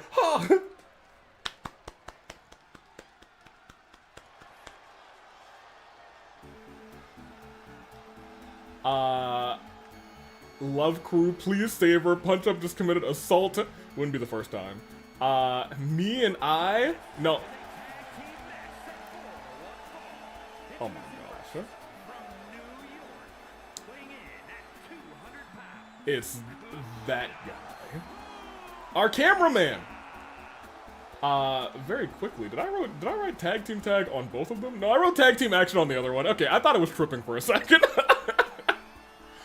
Kuzu, after seeing his partner tonight have the title for a grand total of 35 seconds, is now here to fight with her against Sage and Aiba. Who's running the cameras right now? That's a really good question. Kuzu was in charge of finding a replacement. That's not my job. That's not my job for logistics. I'm just booking matches at this point. It is what it is. Correct me if I'm wrong, but I believe this is Kuzu's first ever match in the AW. I believe so. This woman, however, has never lost a one-on-one match in the AWE and has never participated in a tag team match in the AWE. We'll see how she fares tonight as she's teaming up with Kuzusoda. Kuzu, the reason that she is here. Yes, correct. I've already read that. Excellent. She is the queen, actually. We're still getting her crown made. It should be ready by Rebellion, I believe. As she is the queen, the royal crown of the AWE. Also, technically incorrect, she lost to Sage. Okay, fair enough. She has lost one-on-one match. I forgot that one because it lasted, look, it lasted shorter than I could sneeze. It lasted shorter than I could, like, tie my shoes. What's something that lasts for, like, 12 seconds? Because that's how long that match lasted. Verosika had beaten this woman, Aiba, and then 35 seconds later, she was no longer a champion. Aiba put on a strong fight against Verosika, but at the end of the day, Verosika fell to Sage right afterwards. No, Elfelt is fine. It's Sayori that needs saving. Oh my gosh. Wait, we're still talking about the date? Well, who are you suggesting Elfelt get married to then? Athena Lamau. Ryoma, I mean, technically she's lost one-on-one. Very true. Aiba won this thing at Black Friday from Marin? Defended against Marin and Sara at the fight before Christmas, and tonight,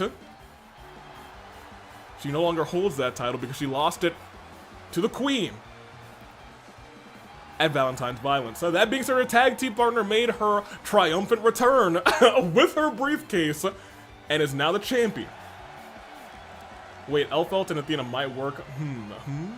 Oh, well, she's got her sights set on Punch Up. Elfelt standards are so down the drain the Punch Up actually fits her standards is crazy. He literally punched Sammy where the sun does not shine. Certainly she's not still gonna go for Punch Up. Certainly that's not gonna happen. Certainly not. That being said, Aiba's here, and here is your AWE champion.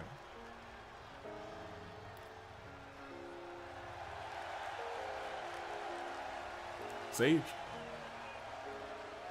Sage, who has been out with injury for about 7 months?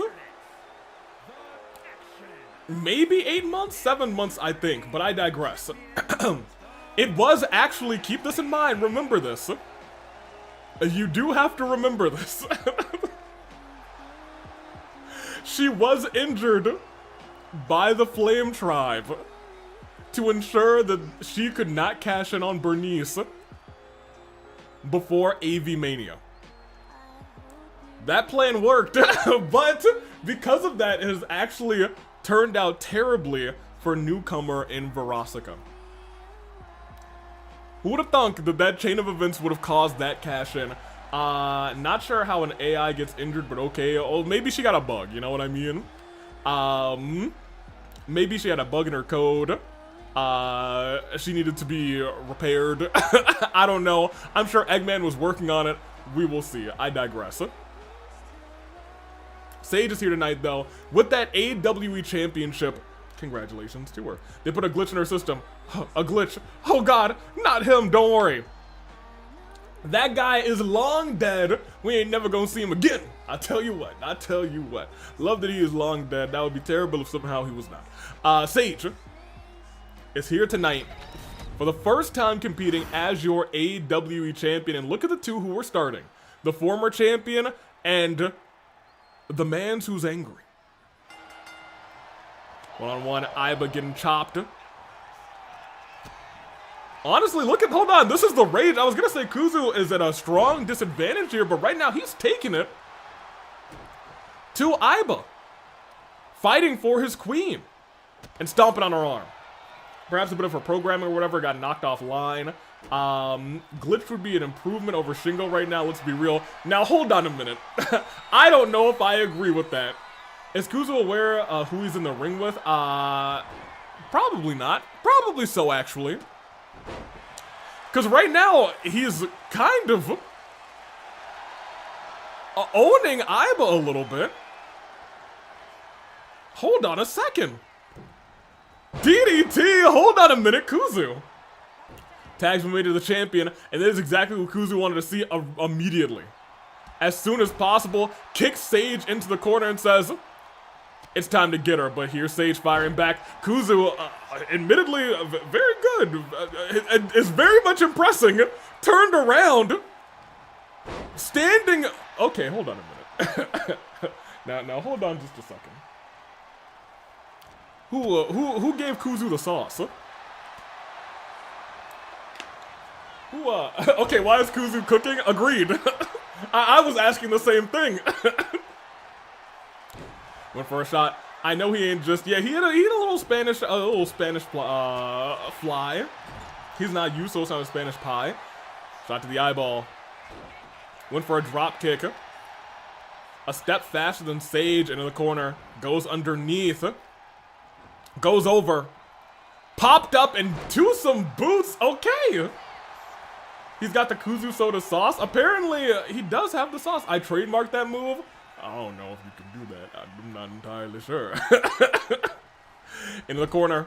And tags in Verosika. He's probably extremely happy, saying, I've done this for my queen.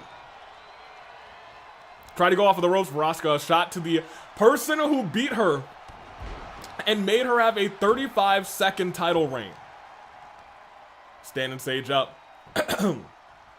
This is Sage's, I guess, second match since injury. We don't really count the first one since it lasted 12 seconds. But Verosika and Kuzu are, oh my gosh, that axe kick, working essentially very well together, especially considering they're fighting a team that is, I take it all back.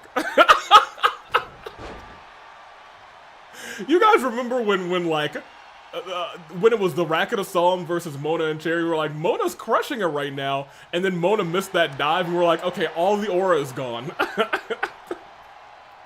That is what felt like what happened right there. Aiba rolls out of the ring. And Verosika says, continue to cook, Kuzu. Stood right back up. Super kick right to Kuzu, though. Walked right into it. Stood right back up again. Sending Kuzu into the corner, trying to make the tag. Tag not made. Kuzu fighting tough, fighting dirty. Look at this. But a reversal from Aiba of the signature. That is not what you want to see if you were Kuzusoda in your first match. Fighting a former AWE champion. Rolls out of the way, but catches Aiba in the side of the skull. Turns Aiba around. And oh, not a reverse DDT. Plants Aiba down. Hold on a minute. I would like to note how Sage's 12-second match had ended nearly immediately. Shot into that submission hold. Correct. In fact, that's... Yo, Aiba laughing at them is crazy. Verosika not happy about that and plants Aiba down again, but rolled up. These two actually had a fantastic match at Valentine's Violence. Ended with Verosika winning. Winning the championship. Had a great night up until Sage brought out that briefcase. It was a moment maker.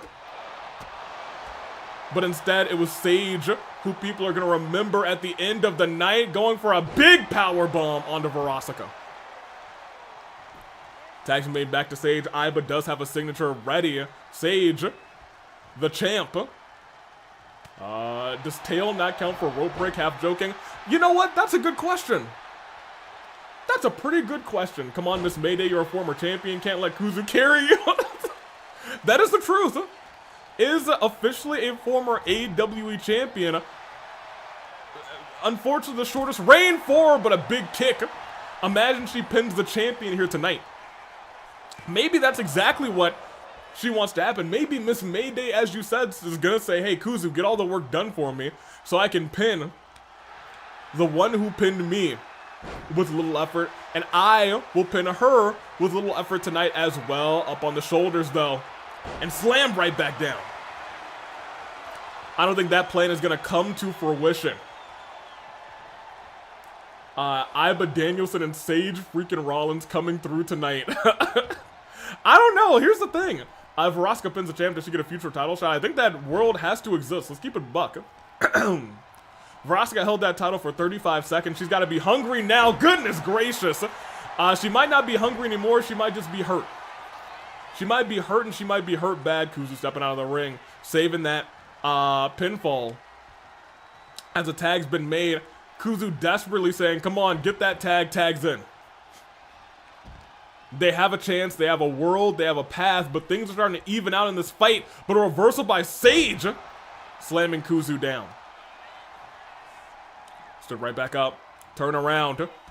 Oh, and from behind, drops Kuzu on the head. Kuzu fighting back. Look at this. We've seen this from superstar after superstar. Sending Sage flying. Sage now rolling out of the ring. Oh, dang. Verosika's still stunned on the outside over there. Clapping for Kuzu.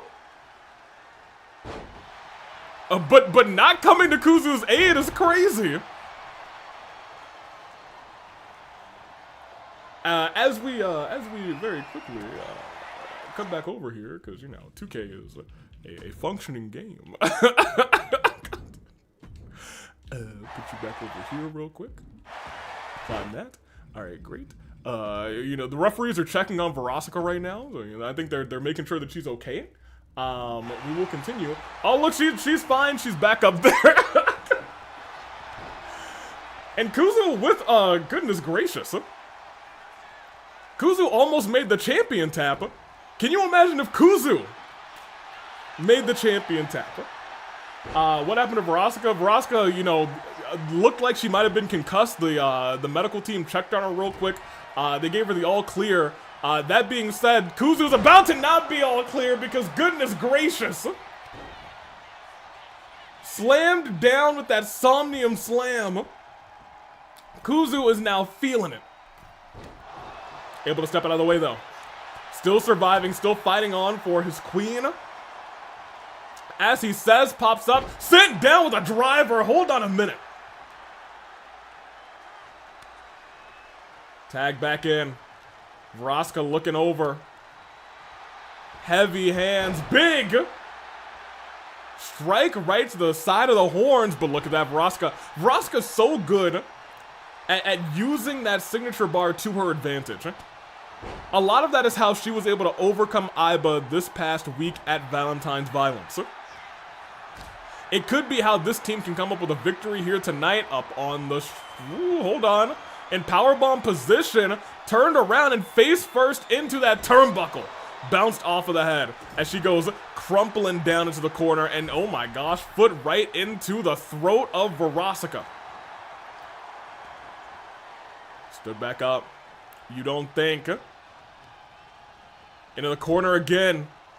Tag's been made. Not a tag team finisher. They're just going for a little tag team maneuver. Popped up. Sitting down. Verosika rolls to the outside. I was going to say, Sage is the legal person and Sage is the most hurt. So that could work out for the other team, but not like this if Sage just goes... Wait, Kuzu burned Iron Jaw. Kuzu burned Iron Jaw. Gets tripped up by Sage and again sends Kuzu flying. Went for a back elbow. Verosika from behind planting Sage, plants the champion. Does Kuzu not have resiliency? Kuzu does not have a high enough stat, just barely not high enough to have resiliency, unfortunately. But he came into that fight knowing this. Because he knows it is Queen, and he can get the job done regardless, and a shot right to the spine. Tag's been made. Oh... No, what is Sage? Oh, the step up, double stomp, goodness gracious. Without resiliency, without his Iron Jaw, Sage tried to hit that, oh my gosh. Sage tried to hit that submission. That roll through Boston Crab. Sage tried to hit that on Kuzu.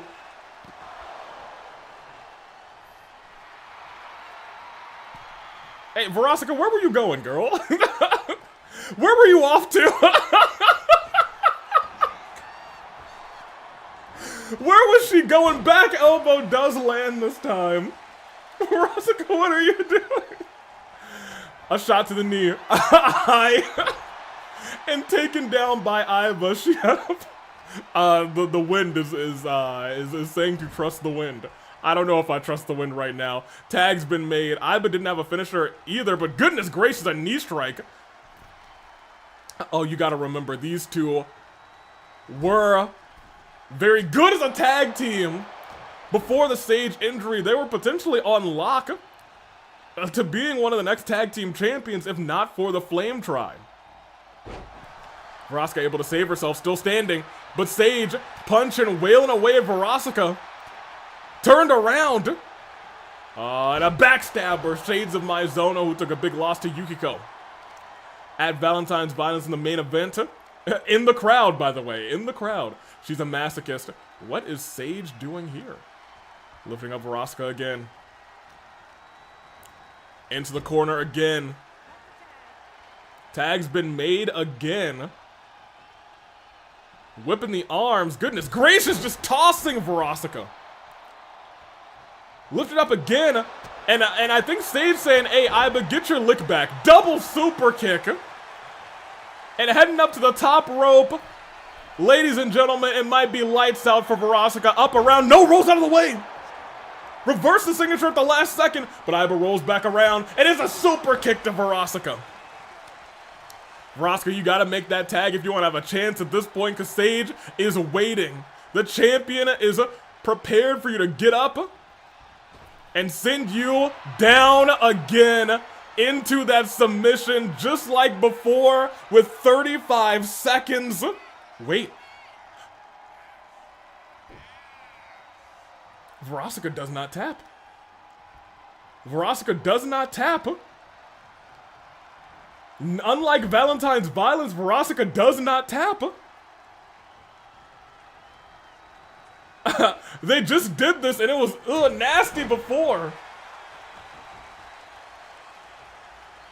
Pretty much sending the entire body into all three of those turnbuckles. This is aggressive. This is just aggressive reverse the signature too. Hold on a minute. Hey, Verosika might be Aiba's biggest op. Reverse the signature, reverse the finisher. Verosika now on top of Aiba yet again, tossing into the corner. Could this be a tag made to Kuzu? Much needed tag for Verosika, and it is made. Kuzu's back in. Kuzu is looking so fresh and so clean. Oh no. No, oh my gosh! Verosika is on top of Aiba. Pause. Okay, well, I mean, she was, and now they're tearing apart Aiba, who, I was gonna say Aiba's the fresher partner of the you and I, but I mean, they're both pretty fresh, to be fair. They are both pretty fresh, to be fair. Doomed Yuri, no, well, you know, I love a little Doomed Yuri. You know, we love Toxic Yaoi, Doomed Yuri. Ooh, hold on a minute. Yo, who gave Kuzu the sauce? Who let him into the kitchen? Who gave him the sauce? I bow over saying, it's time for you to get sauced out. I'm about to clean up the sauce. I'm about to toss the sauce in the trash. Stood back up again. Oh, wait a minute. Reversal by Kuzu again. Pops Aiba up, sends her into the knees. Oh my gosh. What? Yo, what is going on with Kuzu? Broken up by Sage. Aiba's in trouble. Aiba's in trouble. Hold on a second. Into the corner, Aiba with the reversal last second and kicks Kuzu right behind the ear. Stares at Verosika saying, get down, while Twitch, that is shockingly free, bare feet into the face of Kuzu after looking at the ads that Kuzu's been receiving on Twitch. Goodness gracious, choking Kuzu out. Trying to get that tag. Aiba removing the turnbuckle. Aiba removed the turnbuckle. I think Aiba was trying to send the head of Verosika into that exposed turnbuckle. And you guys, look at this. A good referee replaces the turnbuckle. A good referee replaces the turnbuckle. Say it with me one more time, you guys. Especially for the joys in the back. A good referee, oh my gosh, goodness gracious, replaces the turnbuckle. Okay, I'm good now. Aiba is hurting. Reversal. I didn't even know you could reverse it out of that. Good for her. Sends the Verosika flying. And a super kick.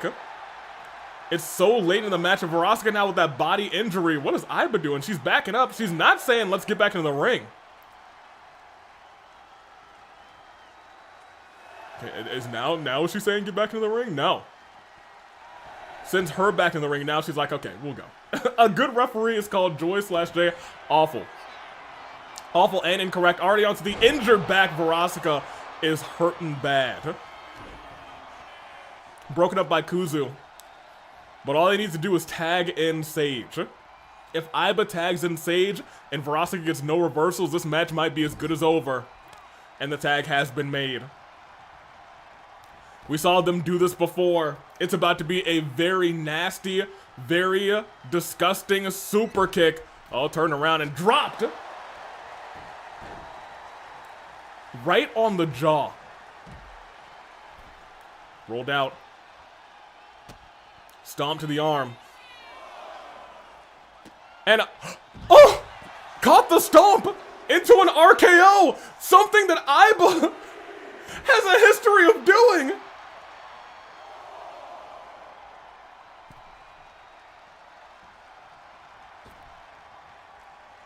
I don't want to say no shade, but oh my gosh!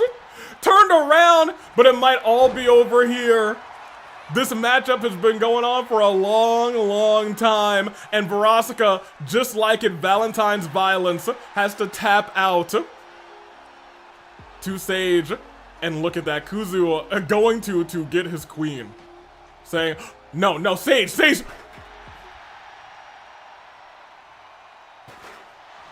Aiba!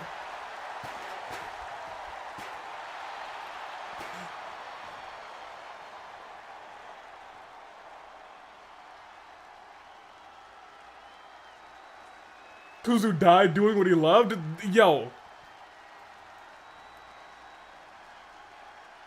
I don't think I've ever seen you and I so aggressive. Like, even Aiba tried to remove the turnbuckle and I think tried to hit a low blow.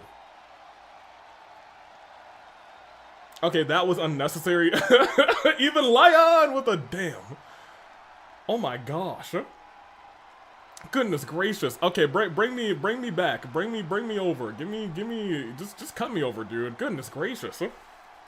Medical's gonna check on Verosika and Kuzu after that. Yo, Medical's having a rough day. They're already low-key trying to revive a person.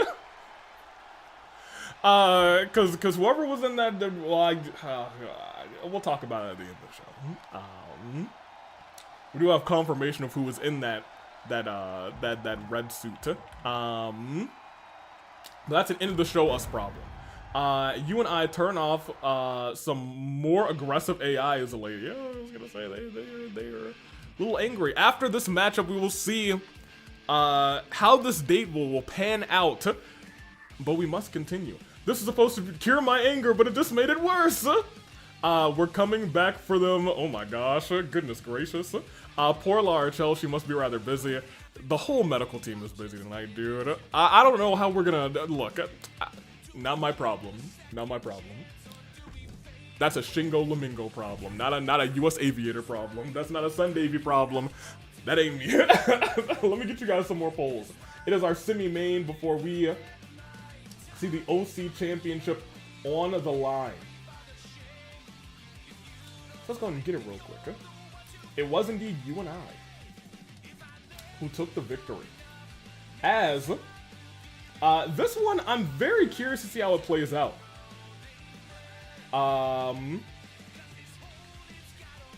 It is Hutao versus Ibuki. You know what? I'm keeping that typo. I'm keeping that one too. Hey, at least I spelled one thing right. Twitch, you guys have some typos. YouTube, I'm gonna try my best. We're gonna do no typos here. Okay. Yep. Uh-huh. Okay, great. That's good. Okay. Yep. And nope. Man. I'll keep it. Oh, I made it worse. Oh. K-I. This one's really bad. This one's pretty bad.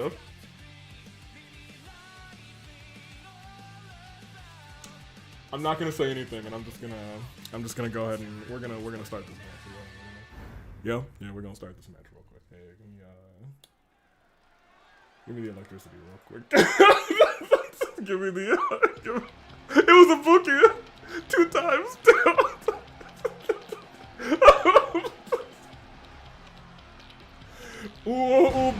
It was a look. I know Ubunki is what's on the Twitch side. It was way worse on YouTube. It was so much worse on YouTube. I was like, oh, I've already clicked U and B. I can't go back now. And I clicked U again, which was right, and then I missed it. I was like, all right, we're screwed here. We're screwed. Anywho, there is Ubunki, Ubunki, whatever you call her. She is the former All-Star champion. Wait, what was the YouTube typo? UBUNMKI. Really, really bad. Much worse than Ubunki. Ubunki was, you know, acceptable. I digress. We will continue. Ibuki came in last in the Gauntlet Eliminator match and got murdered by this woman. This woman who is your new AWE All-Star Champion.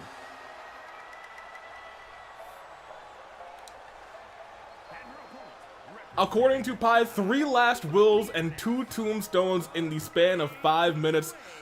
This is admittedly a woman who was uncontested in that matchup because she pinned every single person in that 5-person Gauntlet Eliminator match.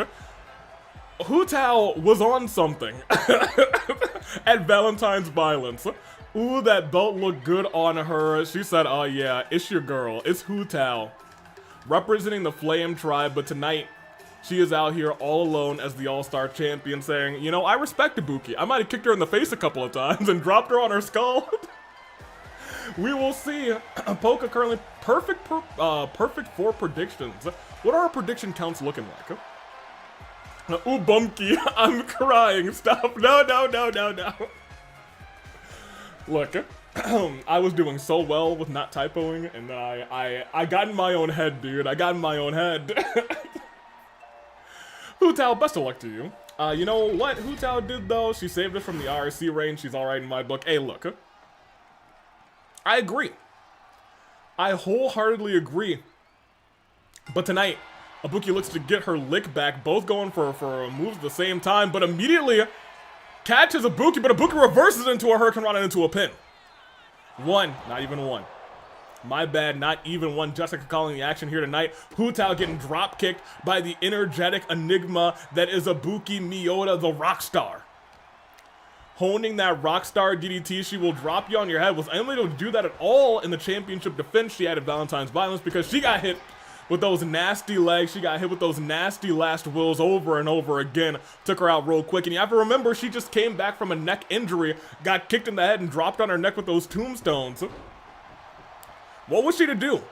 Might have re-aggravated her injury. Remember how that injury started. Thank you for taking my typo curse, AV. Much appreciated. Nah, you can have it back. You can, hey, look, this is me. Balling it up is yours again. Kobe is yours. Rest in peace. As Hu Tao calling for Ibuki to get up off the ropes. Oh my gosh, that wasn't even a clothesline. She just punched her in the jaw. from the rope, she punched her in the jaw. Just rocked her, and now she's clobbering her. She said it's clobbering time. Into a DDT, almost Rockstar-esque. Also, thank you for taking my typo abilities. No, you guys can all have them back. All of them. This is some good, clean wrestling, man. Yeah, I was gonna say these two were just having a nice little one-on-one match. Ibuki turning herself back around, sees Hu Tao there. Hu Tao trying to style on her Samoa Joe away, but did not work out in her favor. And now they're fighting outside the ring. Ibuki said, "You might have punched me right in the jaw. Here's one for good measure." Paying her back nearly, not immediately, but very quickly in this fight. Neck breaker by Ibuki. Count of two. That just swung things right back in the favor of Ibuki. Standing Hu Tao, no, dropping her down with a low DDT. Double axe to the chest. And she may be thinking about it right here, right now. This is a move to put away March 7th at, the fight before Christmas. Hu Tao might be burning early. 1, 2.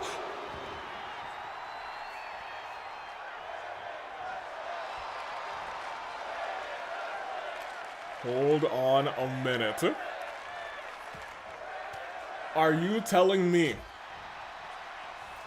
on Saturday it was Hu Tao who ran through Ibuki?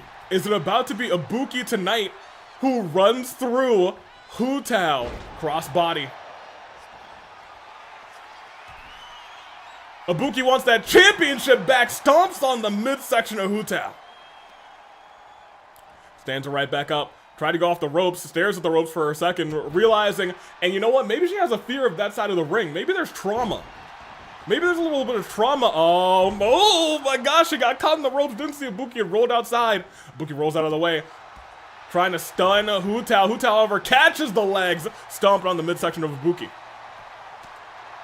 Trying to build up that finisher, trying to build up that last will. And you have to remember, on that side of the ring is where Ibuki got dropped on her neck with that super finisher from March the 7th. Or I suppose Evernight. Low DDT lands again. Hu Tao has a finisher. That last will is potentially something that she could hit at any moment's notice now. Could hit out of nowhere. Tossed over towards the barricade. Ibuki holding, clutching her back. And Hu Tao lands that. Picture perfect, had some aura with it too. Oh my gosh, but Ibuki firing right back. We're at count of 5, keep that in mind. Oh my gosh, wait a minute. Oh, that almost, it felt like it could have gone through the barricade. We're at count of 7. Oh my gosh, wait a minute. Reversal of the signature. She tried to hit the signature on the outside. And now we're at a count of 8. I don't know if Ibuki's gonna make it back in. 9. And this was Ibuki's own fault. Ibuki's own fault. She tried to finish Hu Tao outside of the ring. Hu Tao got the last second reversal and escaped this match. Oh, that was quick. It was indeed quick. I'll tell you what, Ibuki, come on. That's absolutely, yes, 1,000,000% Ibuki's fault. She tried to finish it by count on herself. One reversal is all it took. One simple reversal. Exactly. Did you get a concussion in Valentine's violence? Maybe Ibuki was running this matchup for a long time, but Hu Tao, and maybe that's you know, maybe that's in-ring IQ. Hu Tao's been doing this for longer. Hu Tao's wiser. And more notably, Hu Tao's champion. If this were a championship match, Ibuki would have to be staring right there, a foot away from getting into the ring. Seeing her championship still in the hands of Miss Hu Tao. I wouldn't be surprised if she didn't get a, I would be surprised rather if she didn't get a concussion of Valentine's violence. That's fair. She got kicked in the face several times and dropped on her dome. Boo, count out, we want a rematch. Well, we'll probably have a rematch, huh? Let's keep it a buck, huh? I'm sure Ibuki wants one. I don't know if Hu Tao does after that, though. We'll see. We will see. That being said, bring me back, huh? With the electricity, because we have to find out what happens at the end of this date. Because yes, I'm getting a bunch of, my phone is definitely blowing up from Shingo Lamingo messages. So we are ready to check it out and see what unfolds here. Are you ready? I hope you are ready, because I will not, I want no pieces when that thing goes terribly wrong. So let's get it. Why don't we? Until right now, because it's almost time for our main event. Let's see how this date finishes up at McDonald's.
Did that not end in a PR nightmare?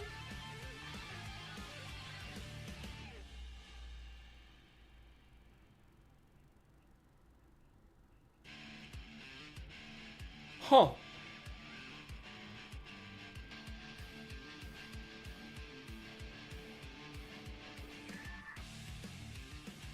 I think a broken wall counts. Yep, yep. Thank you, Anthony Sub. You know what? You love to see that. We like that. You're right.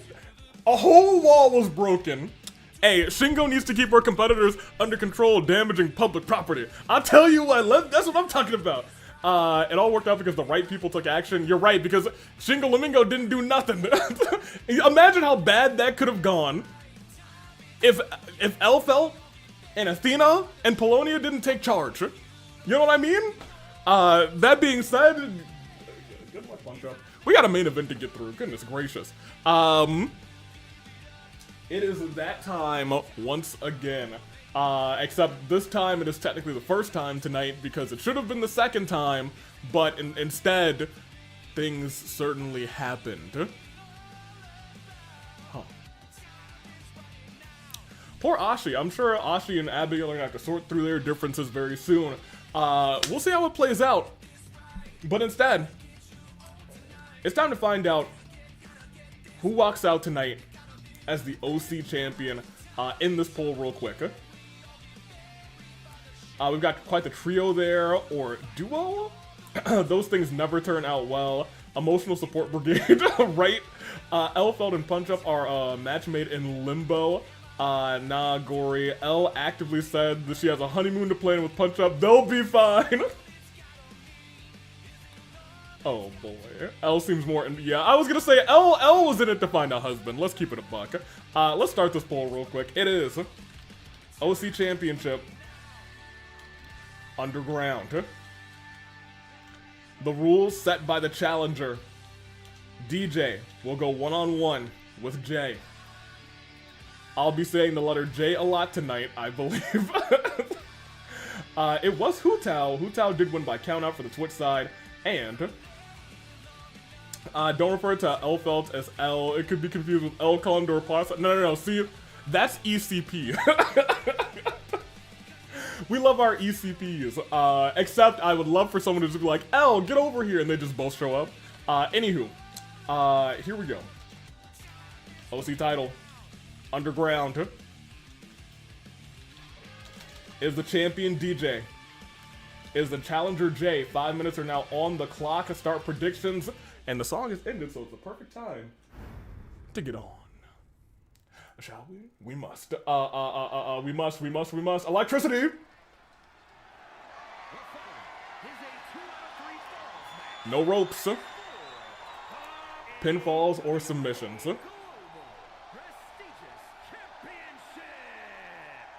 Where'd you guys go? You're here. There we go.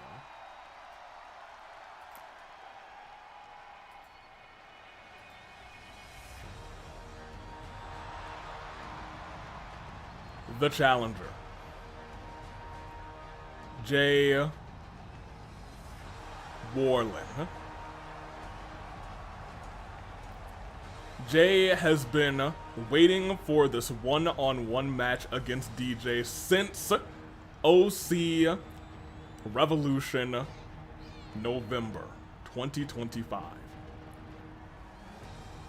DJ has been able to successfully retain that championship ever since through OC Revolution, through through Conquest cash-ins. He's got another one to try and defend against tonight. DJ is a very game player, but tonight Jay looks to beat the game, I suppose. I know Jay's been around for a bit, but I don't believe I've seen him fight in person before. Well, it's time to see. But will you see him holding up a championship at the end of this matchup? The last time someone fought DJ setting the rules, they lost. That was JFJ at the fight before Christmas. Now, this is not JFJ. This is not a loser. This is not a fraud. This is Jay Warlen. But he is still up against DJ, the OC champion.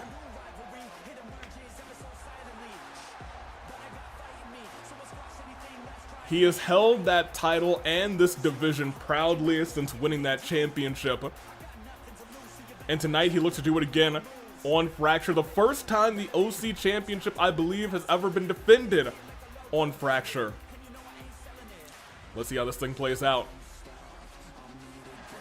DJ hyped up to show what he can do tonight against everybody or anybody who steps in his path tonight. Jay steps in his path, but DJ is going to have to avoid stepping in the path of a boot flying in his face if he's going to want to retain that championship. Let's find out how this goes.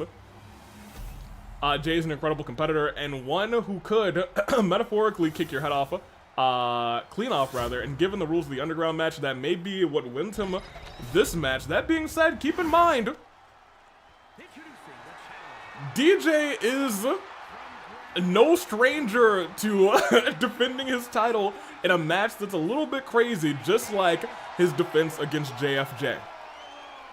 It's underground, there's no ropes, and you know what? That's fair. DJ does like to do a little bit of jumping off the ropes too. That's completely taken away from him. That's moves taken off of your repertoire. What will unfold? I'm not sure. Title is on the line. Jay and DJ have technically fought each other twice in the AWE and are currently 1-1. Neither of those matches were clean one-on-one matches. Let's see how it plays out. This is the first time these two have gone one-on-one. Look at it like this, Aviator. Knockout falls. Knockouts do not count for a fall. This is a different underground match rule. It is pinfall or submission. There are no knockouts. There was really no preparing for this. Powerbomb.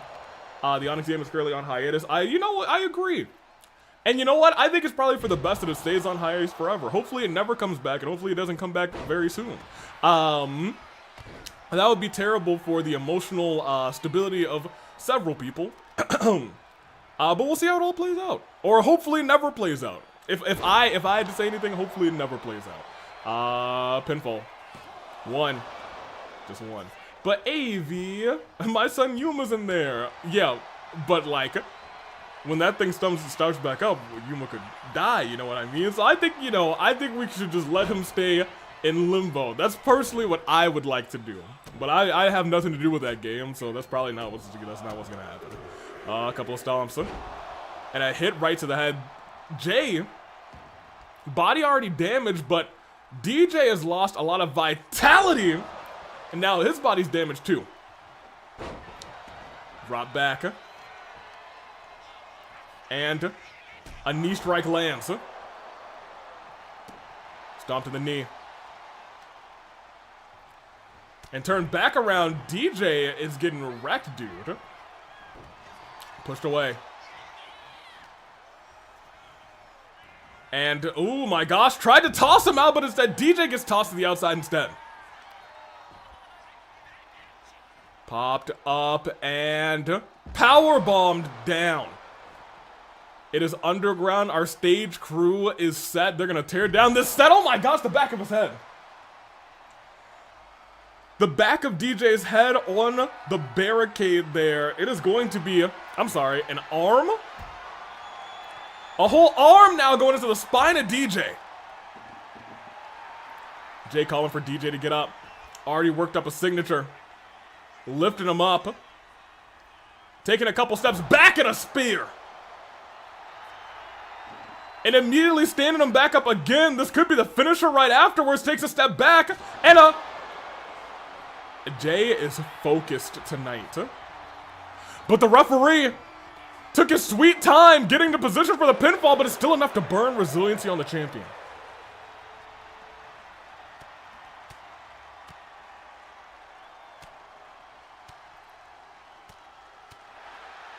Jay is on a warpath tonight and tries to tap DJ out, but DJ able to roll out of the way. DJ's got a long road ahead of him if he wants to beat Jay here tonight, and is now using the steel stairs to his advantage. But Jay able to reverse. Back standing on 2 feet. DJ a step faster, but Jay with a reversal. Wait, no, the arm. The arm actually tripped Jay up. Popped him over, though, and a knee strike to DJ. This may be the most vulnerable we've ever seen the champion, but that may change in just a second, because look at this. Dropped him face first. Kips right back up. And a swing blade on the outside to DJ. Goes for the pinfall. Ladies and gentlemen, this could be the first pin in this matchup already. 1-2. Kick out by DJ. Hey, Avi, do you know Arknight's infield? I do not. I know of Arknights. Not specifically Arknights.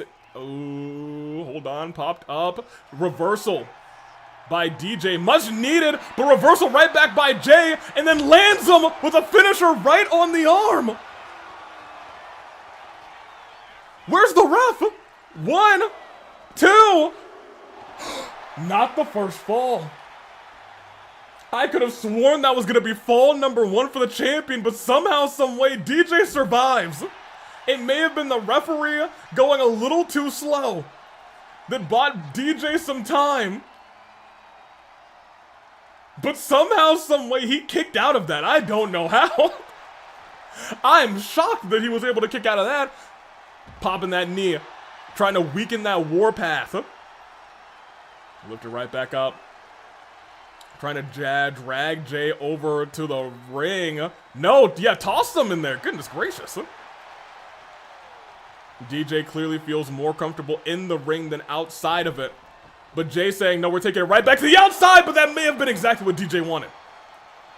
Jumps over at Jay, referee into position 1, but just 1. Keep in mind, DJ's been unable to put a finisher, at least thus far. Almost has a signature worked up, but Jay running. Ooh, flying forearm ducked.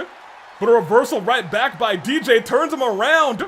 And a kick, and a twist of fate on the outside. It directly into the pinfall. Wait a minute. 1, wait, 2, wait. Kick out, no resiliency. Kick out, no resiliency. This is the most we've seen. Oh, popped and dropped with that downtown DDT. Jay's busted open. 1, 2, and resiliency's burned on everybody. Resiliency's burned on both of these competitors. Still no falls in this fight for the OC championship. But Jay standing right back up. DJ falling over. And a stomp to the arm. DJ, as I said earlier, we have never really seen DJ in this predicament. It has always essentially been DJ crushing and dominating when the OC championship is on the line. But he is facing off one-on-one with Jay Warlen, and that might be enough. That power slam. 1? What? I'm sorry, what? Jay also very confused after that, saying, I'm sorry, 1? The whole world said what after that? And oh, wait a minute. Went for a punt kick to DJ, tried to kick the hat off of his head. And another swing blade in the ring. Oh my gosh. Jay realizes he's got to stay on this. Steps outside the ring, maybe looking for another weapon. No, I think he's going back after the, no, not back after the arm. Going to get another, no. Ooh. Ducked underneath, and now has a steel chair in his hands. And again to the back. And one more time, not stunned, not stunned. Throws it at DJ though, makes him stunned. That was brilliant maneuvers by Jay Warlen. Tosses DJ over to the side. And a headbutt to the back. Jumps over the stairs, but DJ standing right back up. Sends Jay into the steps himself and lifts the, oh no, DJ, I know you want to keep this championship, but not like this.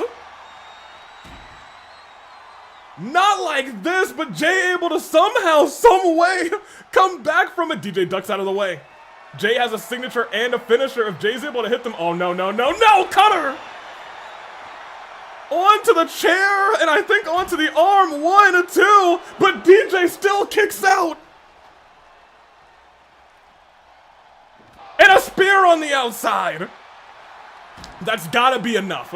That's gotta be enough 1, 2, and that's the first fall in this matchup, and it very well might be the end of this matchup. Popped up and sent down as we now have a brand new... Oh!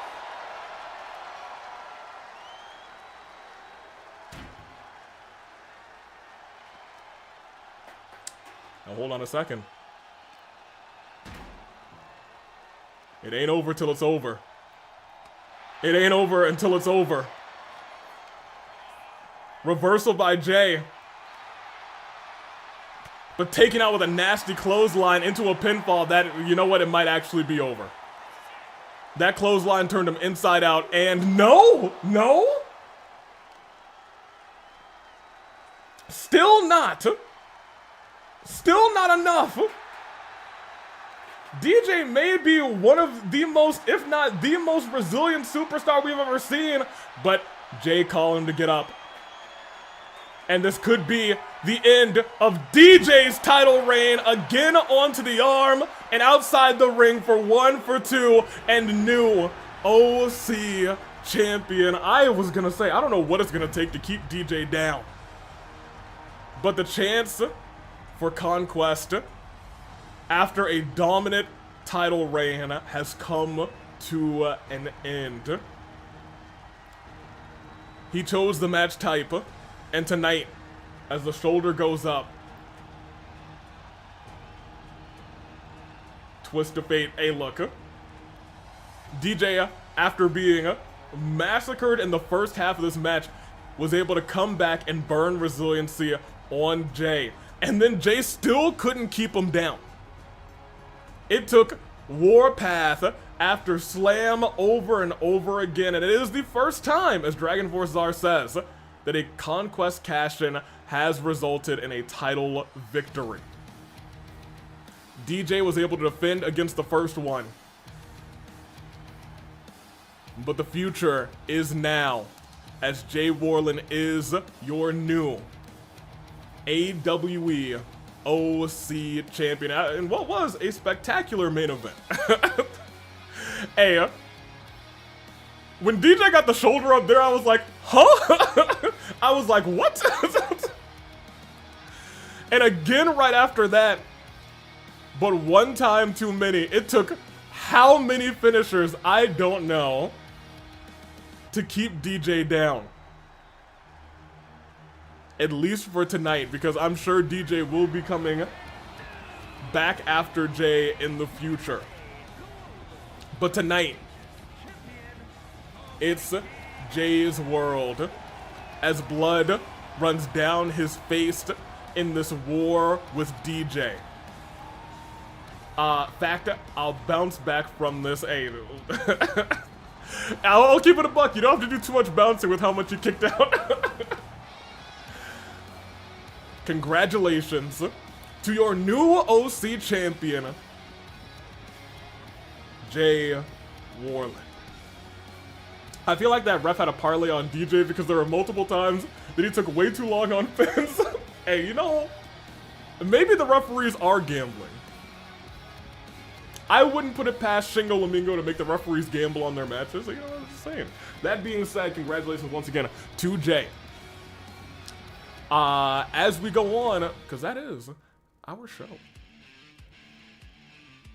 we had an incredible main event that saw Jay Warlen become your new AWE OC champion. Tao, after getting beaten down by Ibuki in the same kind of a reverse fashion of what happened at Valentine's Violence, saw Ibuki get a reversed signature at a count of 8. And Tao said, I'm smarter than that. Gets back into the ring and wins this thing by countout. Aiba and Sage and not only beat down Kuzu and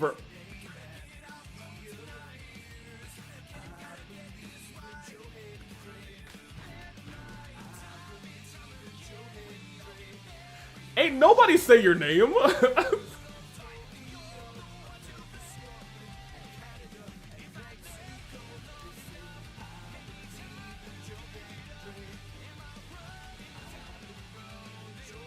Okay, good on you, Joe. Anywho, Aiba and Sage with a big W beat down. Beat down Aiba and, beat down Kuzu and Verosika, and with chairs afterwards, to prove a point, Golden was able to put away Gin with one final knee, but then was attacked afterwards by Makoto Naegi. What prompted him to do that?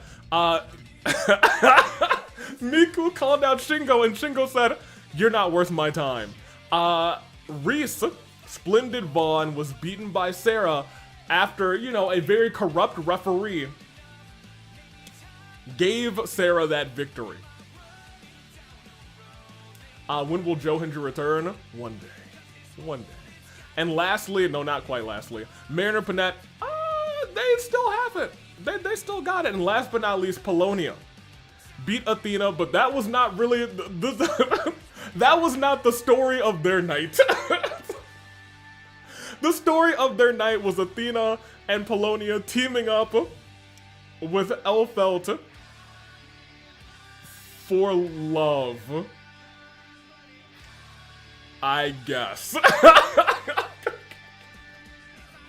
A very good time all around as Fracture comes to a close. We will see what our next show would have been. It would have been a Rebellion. It definitely would have. Very good, very good. Give it about 8 minutes and another Johinger will come. I'm calling it now. Goodness gracious, Squid. Let me just make sure there's no spoilers on this. Well, I guess first let's do news. Jay, OC champion. Despite losing her match, Ibuki displayed sportsmanship. Did she? I don't know if she did. Aiba and Sage won their match against Kuzu and Verosika and delivered a brutal beating to their opponents. The crowd roared and booed. That's not entirely true. It was kind of split. Hoping these superstars will get what they deserve, Verosika suffered a minor injury. The crowd roared and boos as Makoto attacked the champion Golden, using his own title to strike him. Unnecessary aggression and absolute disrespect delivered to the rival's path and to absolutely crush the champion. Miku called out Shingo to face her in front of the crowd, but Shingo literally said no. Literally said no. Also, how did Scar as well? Mona injured by the racket of Solemn. Sara cleared. Wish she wasn't. Arrow cleared. Good for Arrow. You know, we love that. And lastly, cleared after, that match. Anywho, and Kaito also cleared. That is that. Cut me back over real quick. Let me make sure there's no spoilers. As I look at this, no spoilers, no spoilers, no spoilers, no spoilers. Okay, that would be our Rebellion. Are there any spoilers on the roster?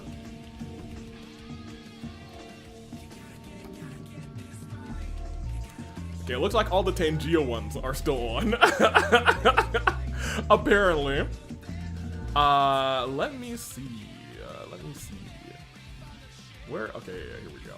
The power rankings. Okay, yeah. There's no spoilers on the power rankings. We love to see it. We love to see it. Okay, yeah, we're good. We're good. All right, now we can look at everything that would have happened. Jay said, "You did well, DJ, but I wasn't gonna give up that easy.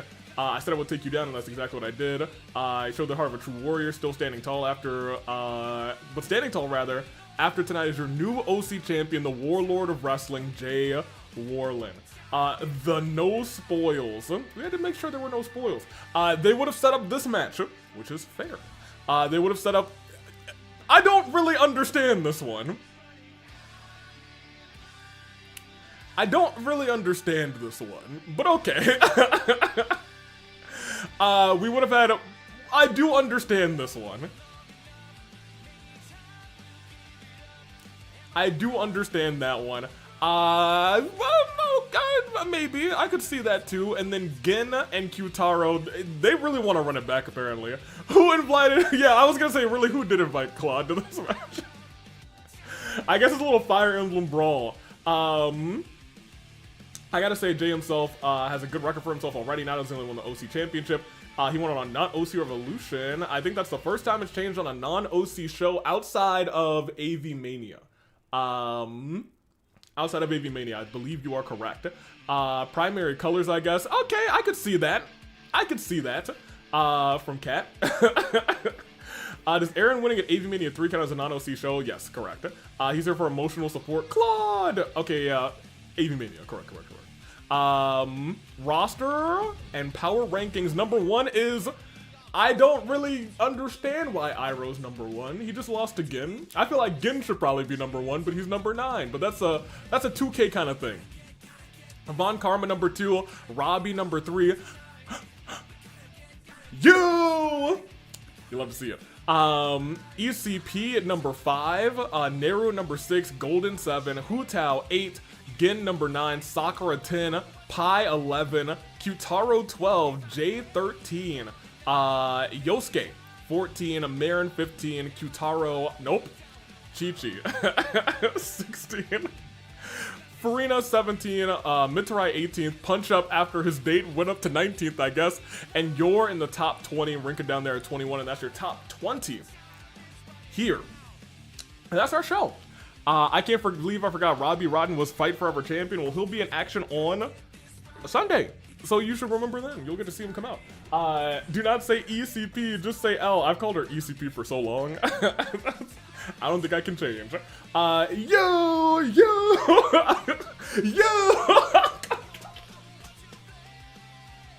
I can't say his name regular anymore either.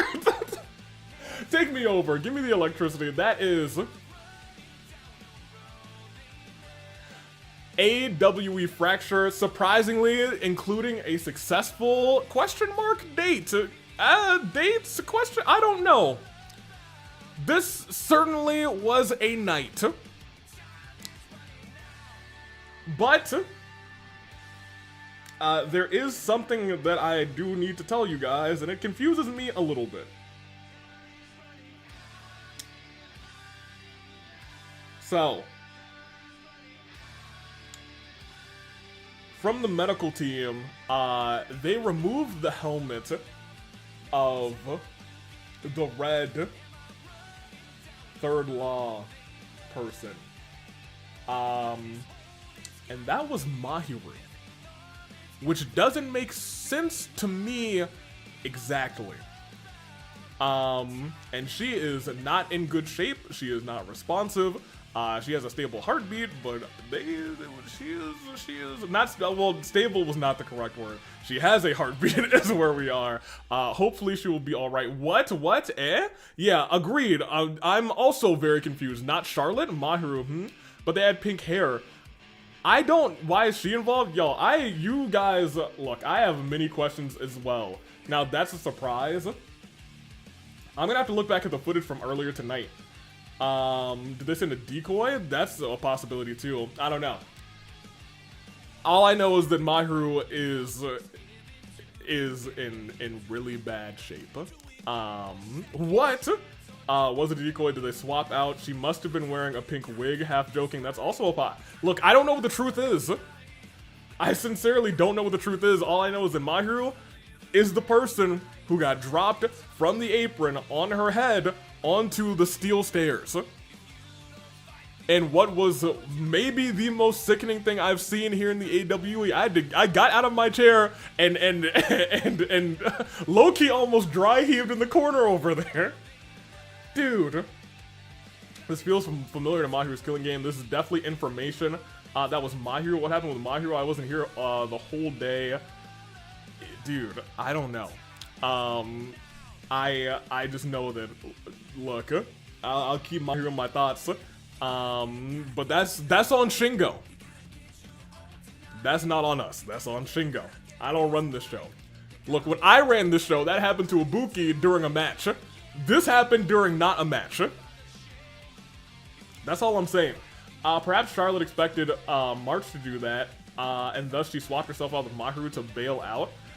Yeah, hair not important at the moment given a girl's in a coma. However, I should, and unstable in a coma, in critical condition after what just happened. We may not... Hey, ain't nobody... Joe, ain't nobody say your name. If you don't get out of here, we were having a serious discussion.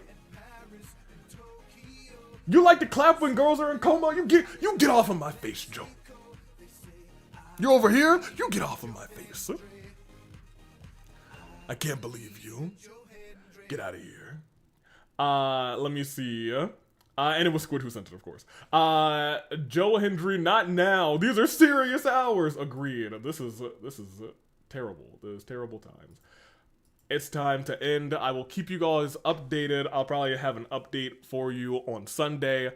But at this point, I now have more questions than I have answers because I was kind of with you guys. I was 99% sure that was Charlotte. And there's a world where, hey, it could have still been Charlotte, and there could have been a decoy or something crazy could have happened, but we will see. Hopefully soon. For right now, though, that's stream.